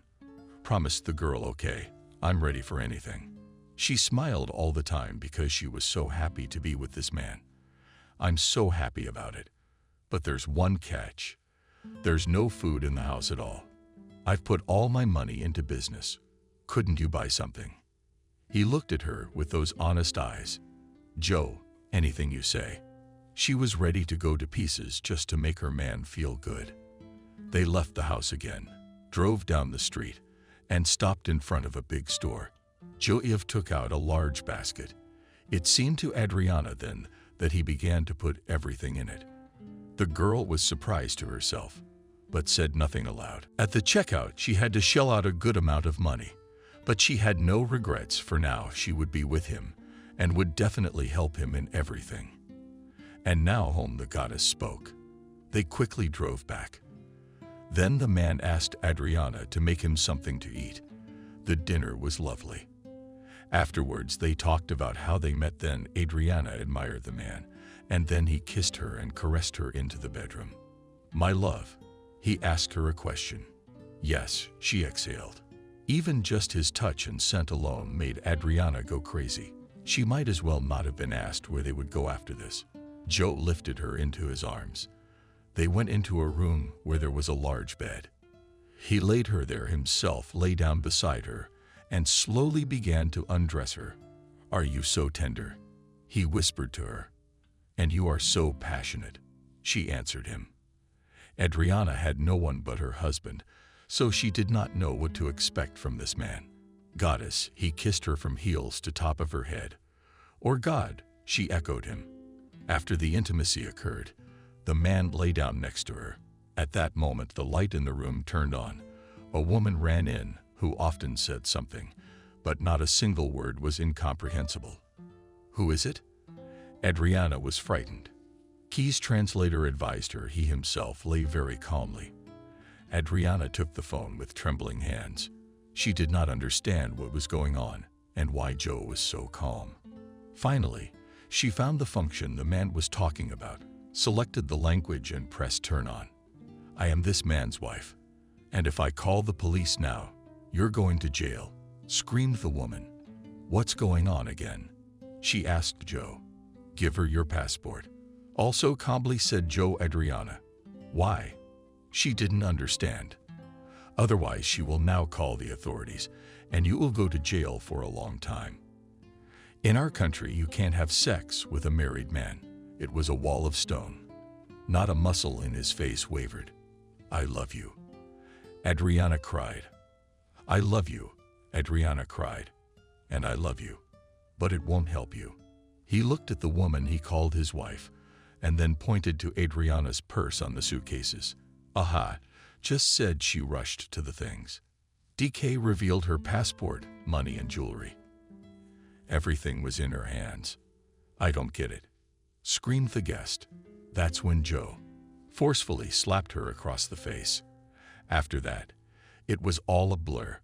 She was being dragged somewhere. She woke up from a pungent odor when she opened her eyes and sat on the floor. Turns out she was in some kind of basement. "Joe," she screamed, but no one heard her. "Help," cried Adriana. So she sat in that room for about 3 days. At one point, she just lost track of time. And then he came to her. "Her God," she said. "A few days ago," he shouted to her. "Joe, what's going on? Why are you doing this to me? I've done so much for you." She started crying and crawled to him. "Get away." He almost kicked her voice with his foot. The man's was no longer so gentle and velvet. He was angry. "What do you want?" she asked. "Is there still money in the account?" he asked. What money? In what account? Adriana did not understand. All this time, she had not been fed or fed. "Adriana," said he with that accent with which they call all Russian girls, that she raised her eyes to him. "Do you have money?" It was obvious that he didn't like to repeat himself. "I do." She couldn't lie because she thought it would help her. On transferring everything to me, he handed her the laptop. The girl did as she was told. She hoped he would let her go after that, but he just snatched the computer out of her hands. "Listen to me carefully." He sat over her ear. "Yeah." She thought there'd be instructions. "I'm going to take you upstairs now. Chain bite to a table that's built into the floor. You'll cook for my wife and me. Do whatever we tell you. You'll sleep here. I'll come over once in a while." At that moment, he ran his hand over her cheek. What did that mean? She didn't understand. It was like a movie. "It means that if you don't give me more money in a few days, I'll send you to a brothel, and they'll spare no expense for you." He laughed. "Asshole." She threw him in the back. But Joe was walking. He kept laughing. Adriana sat in the dark basement. She didn't know what to do now. She was in a foreign country with no papers, no phone. What should she do? Who would rescue her? There were so many questions in her head and not a single answer to them. Adriana cried. How she could only believe this scammer. It was only now that she compared everything and realized that she had just fallen for this same slave. You're here yelling at her hours later. No, gone, she snarled. We're hungry. He put a chain around her leg and led her like a dog. Why are you doing this to me? Saying those words to me. And now I was still trying to make him feel sorry for me. Girl, shut up. He yanked the chain. So Adriana almost fell. She stood at the stove, cooking by herself, looking around the axle, but there was nothing of the sort around. The idea of a knife flashed through her mind. What if she threw it at him with it? What if it didn't hit? But she was really good at throwing them at school. What are you up to? Joe said to her as if he'd read her mind. Nothing. She was chopping vegetables. When it was done, the man took her down to the basement again and brought her a bucket of water. Pray, he told her. And in the night he came. By now, there was nothing pleasant Adriana felt anymore, only disgust for that hair freak. He did all his business and got up. Am I going to stay here again? She looked up at him. No, I'll put you in your crib, he said snidely. The girl cried again. During that night, she had examined the whole wall, windows that had bars on them. Would you rather go to jail than sit here? She shouted loudly, but she knew no one could hear her. Adriana lay on the mattress. She was cold. She was going crazy with what was going on in her head. Get up. He came after her again. What do you want her to do tomorrow? Nothing. She shut up. He slapped her face with the palm of his hand. Day after day went by like that. Adriana didn't know what day or date it was. She was trying to find a loophole to get out of this unfortunate house. I need money. Again he came to her. I don't have any more. She was telling the truth. So I called your beloved mother. He held her phone in his hand. She jumped up to take it away from him. And what do you think? It wouldn't work. He put his hand up. Adriana was crying again. At some point the girl felt a draft.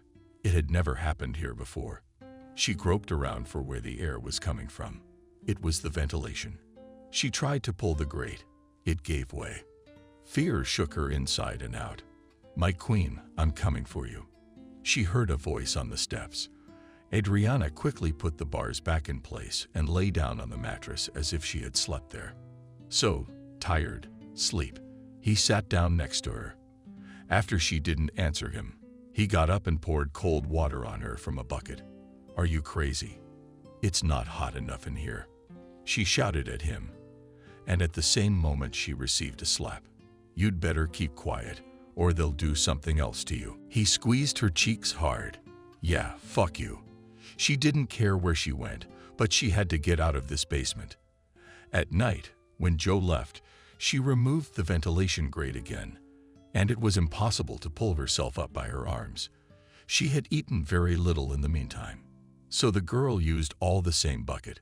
When she tapped it on, she lurked like a mouse, but she heard nothing. Adriana climbed into the pipe and crawled forward, but just as she expected. At the end was a propeller that was spinning.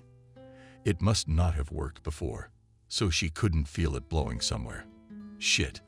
Anna couldn't help herself. After crawling back to the basement, putting the grate back in place, she realized she didn't have the energy for a second try today. My joy. A man walked toward her this morning. Not a good morning to you either. She looked at him with a glare. If you're rude, I'll punish you. He smiled. Yeah, much more than that. She walked over to the table where she was always cooking. While she was doing all this, she saw that there were wooden sticks on the table and decided to take them with her. What have you got there? Put it back, said the tyrant to her. Asshole. Once again, she said. At that moment, Adriana saw a calendar by the number that was marked today. She realized that she had been here for over a month. Something said, Sweetie, interjected at her. What did you hear? She continued to cut and stir. After that, she was sent to the basement again. The girl used to eat what was left on the table while the dish was cooking. Now she'd take some with her if Joe didn't see it. Today she was carrying a few slices of bread. Joe hadn't been heard from all day. Adriana took up the bucket again. Suddenly, its muzzle clattered. The girl was startled. Then her eyes lit up.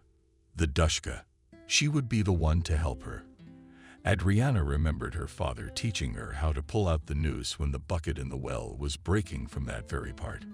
"Thank you, Daddy," she said in a whisper and carefully removed the thin but sturdy iron. And again, she set the bucket up, sliding it inside the pipe. As at that moment she heard footsteps. Adriana did not remember herself from fear. She got out of there so quickly. And the grate and placed herself on the mattress. She was waiting for me. He came to her. No, she was shaking like a leaf. "Well, we'll just have to put up with a named guest." He tore off her shirt, which was the only piece of clothing she had. After he left, and some time passed, Adriana tried again, and must crawl to the screw, abruptly shoved the sole from the bucket there. And it stopped. She herself doesn't know how she managed to squeeze through that little hole that let her out. But Adriana had done it. The girl realized that she couldn't show her face on the street like that. She saw something hanging outside the house. It was a tablecloth or a blanket, but it didn't matter. Adriana wrapped it around herself, and in it she walked down Night Street. It was scary, but she had to hide somewhere, and she went up to the roof of one of the houses. There was grass growing there. You couldn't see it. It was soft at the same time. Can you imagine? Someone stole a plate from a neighbor at night. I heard Russian speech. But at the same moment, a man said something not in Russian. Adriana understood. The woman was probably on the phone. What to do? What to do? She wanted to cry, but she couldn't relax. It was good that no one had noticed her here before nightfall. The girl realized that the grass on the roof was growing for a reason, some flowers tending the edges. She walked down to the sidewalk, determined to find some store to ask for something to eat. "Hey," she heard from the side of the house. Adriana got scared. I started to back away. A man approached her. He was dressed almost identically to her. "Hello, help me," she pleaded without shaking her head that she didn't understand anything. She tried to get away from him. She realized that this man was in rags for a reason. Maybe he's capturing his own kind and then turning them over to his masters. "Where are you taking me?" She was afraid to scream. He put his finger to his lips. They'd reached an archway.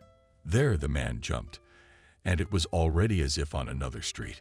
The girl saw some boxes, some boards, some children sitting there, where we seemed to her that she was in a nightmare, and now she's going to wake up. And she's at her mom's house. A woman came out to meet us. She was the same indeterminate age as the one who brought her here. They handed her some bread. "Thank you." She nodded. Then a man started a fire and some iron utensils right outside. Adriana saw that he was splashing from some kind of jar. She moved closer, getting warmer. Adriana thought of taking the jar with her, but who would just give it to her? She looked around, and it looked like the lowest stratum of the population lived here. "How do you live here?" she cried. The woman gave her some kind of pizza. It smelled so bad that Adriana almost threw up. She stood up, gestured for her to go, but the man grabbed her arm again. He said something and pointed to the sky. The son guessed the girl, those nodded their heads. But how could she walk the streets unhindered when everyone would see her? She agreed with them anyway that they were in the basement. When Adriana lay down on one of the boards they offered her, these people up above was a canopy. She thought, where is she going? Who will believe her? Tears flowed with renewed vigor from her eyes. Adriana was so angry that nothing could stop her. She thought she would stay here until tomorrow, and then get revenge on Joe. "Can I have this?" she asked the woman in the morning, pointing to the bottle. The woman only spread her hands. "I don't know what it was. Either I don't understand or I don't know. I'll take it." Adriana decided to do something different, and she took what she needed and put it in her pocket. The woman started to say something. She took out what she had just put in her pocket, then went around the corner and brought back the same one, but a new one. And the matches showed Adriana the gesture of a lighter. They looked at each other like two crazy people. Nobody understood anything. After Adriana began to remember the game of crocodile, where all actions are described without the help of sounds, and she started to show a fire. But in order to have one, you have to light it. Then the woman understood and brought her a lighter. "Here's thanks, kind people," she said. The girl waited until it was dark. She walked back to where they came from, the poor people. But no matter how much she told her to, she could not find the road from which they had come. Had to go back and gesticulate again. The old man seemed to understand her. He took her hand again and led her to that very ark. How interesting. She herself had passed by here many times, but had not noticed it, and once again the girl thanked her already on the road. First, she went to the house that had grass on the roof. By it she could orient herself where that ill-fated cellar, in which she spent many days. This was definitely it. She saw that the place where the vent was. It was definitely him. She saw the place where the vent was plugged with plywood. Adriana whispered a couple times with her foot. The plywood flew off. Then she spilled the hot liquid wherever she could and threw the rest into the vent and set it on fire. "Help me. They're keeping me in the basement." She screamed and ran in the direction where she could hear Russian speech. The girl climbed onto the roof, where she spent the whole night in the grass, and then looked down. "Help." She saw a woman in the window. "Who are you?" "Oh my God." She clutched her heart. "My name is Adriana. I'm from Russia. I was called to visit by your neighbor Joe, and he himself forcibly kept me in the basement." She spoke quickly. At that moment there was a loud and terrible explosion. The woman in the house crouched down, and Adriana pressed her head to the ground. She was sure it was the gas in Joe's house that had exploded. And then a car with flashers arrived. The woman Adriana had asked for help from showed her where she was. They barely got her off the roof because she was struggling. Local homeless people were found and accused of arson, but they pointed out to Adriana that she was the one who took the liquid. The girl was brought to the station, and an interpreter was assigned to her. "I told you I did it. I just resisted." She couldn't explain for an hour why she did it. The man in uniform said something fast and inarticulate to the interpreter, confusingly translating. "Well, what am I going to get the death penalty now?" She looked at the man who was now serving as an interpreter between her and the police. "No, perhaps a fine and deportation. Banned from crossing the border forever." He told her, "Yes, I'm both hands in favor." Adriana nodded her head several times. She was taken to a cell, and they discussed something for a long time. The footage was all over the news. What a miracle that Michael was watching the news. He stopped drinking. He'd gotten smart and was renting again in the city. "That's Adriana, my Adriana." He heard her say she was kept in the basement, crying. The man didn't sit still. He called one number, called another, and wondered what to do in such cases. But it all worked out. Adriana was indeed deported, and she was able to return to Russia without documents. A trial was held there. She was recognized as a victim, so no charges were assigned. Just one fine for defacing city property. She drove to the village thin and embittered against the world. Adriana heard a man's voice from behind her, shuddered, turned around. Michael stood in front of her. "What are you doing here?" She asked him in a husky voice. "I saw you on the news. Tried to do something, but I didn't know how. Then I waited to hear from you, but I didn't." You could see he wanted to feel sorry for her, to hold her close. But the ex-husband was afraid. "Forgive me at this point," spoke Adriana. "For what?" He came up, put his arms around her, and pressed her against him. "How stupid was I?" She was sobbing. Nothing happens to everyone in life. As best he could, he soothed the girl. "Only it could happen to me, because I am a village fool who has never been anywhere and has never seen anything. She continued screaming loudly and sobbing at the same time. No need to beat yourself up like that, he told her quietly. They were already approaching the house. All she stood in front of him, and in a second she calmed down, wiped her tears. What didn't he understand? Mom can't know anything. Even if she ever caught wind of this news, it was a long time ago, and not true. Adriana blinked once more, smiled, and she and Michael walked into the house. Hi, here I am. She stood in the middle of the kitchen, but no one came out to see her. Couldn't they be somewhere else? Michael asked quietly. I don't know. It's too late to work. Adriana walked quietly through the rooms, but there was no one there. They went outside. Pigs, chickens, goats, cows all in place. No, just the owners. Then Adriana suggested that they might have gone to her house to do something there. That's where they went. Michael saw from afar that the light was on in the windows and that they were not sitting at home. The girl didn't understand. Now we'll ask them. They entered the house. Hello. Adriana couldn't understand anything. Mother and father were sitting in their shirts and drinking tea after the bath. Daughter, where are you from? They stood up to meet her. I have a question for you too. What are you doing here? Isn't your house enough? Or do you like my little bathhouse better than your huge one? The girl smiled. My father and I thought about it and decided that you would go to that house. But as I see, now you are not alone, and we will stay here. The woman concluded, Well, that's good for you. And the cattle. She looked at her mother and father. If you want it, slaughter it and sell it. You don't want to take care of it and raise it. There'll always be meat later. Her mother gave her the freedom of choice. I see. She sat down on the bench, saw the milk in the jar, took a sip. I want to tell you that our country, our people and our men are the best in the world. There's nowhere else like it. She tilted the jar again and drank it all down. It's as if you hadn't drunk milk all your life. Mom was surprised at the change in her daughter's behavior. I hadn't. She was sober, but happy drunk. Here she was with her mom, dad, and even Michael, whom she herself had kicked out of the door.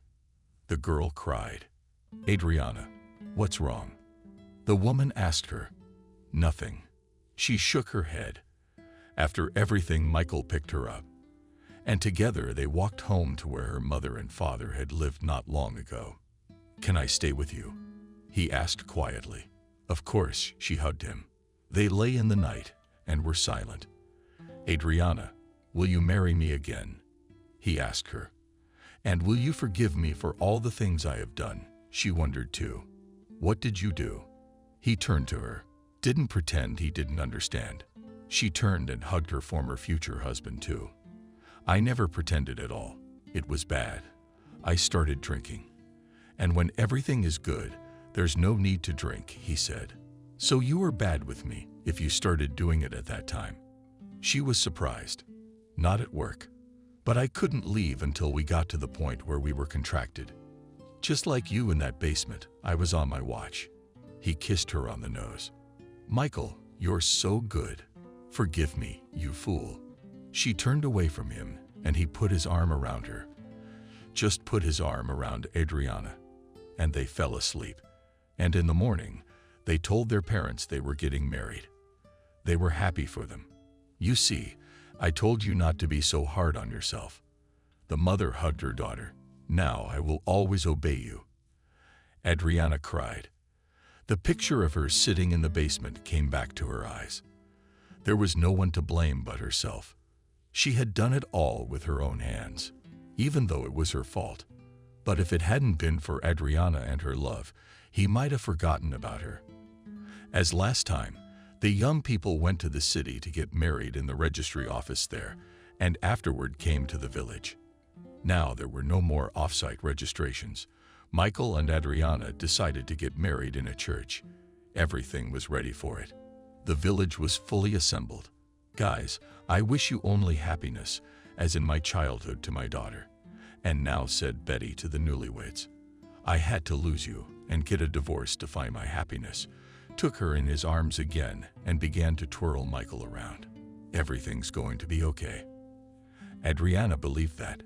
She talked to Sofia about how things were going while she was away. It turned out to be pretty good. Michael still had all of his savings left that he hadn't had time to spend anywhere. Husband and wife started building a small store, a cafe right there on the highway. Drivers who passed by often all knew that this place had the most delicious pies and also meat and eggs. Adriana was happy with her man and what she'd missed about him before. "I love you." She went up to him every time and kissed him. "What's gotten into you?" He laughed. He just wanted to say it, and she laughed. "I'm so happy when you smile." He was being honest with her.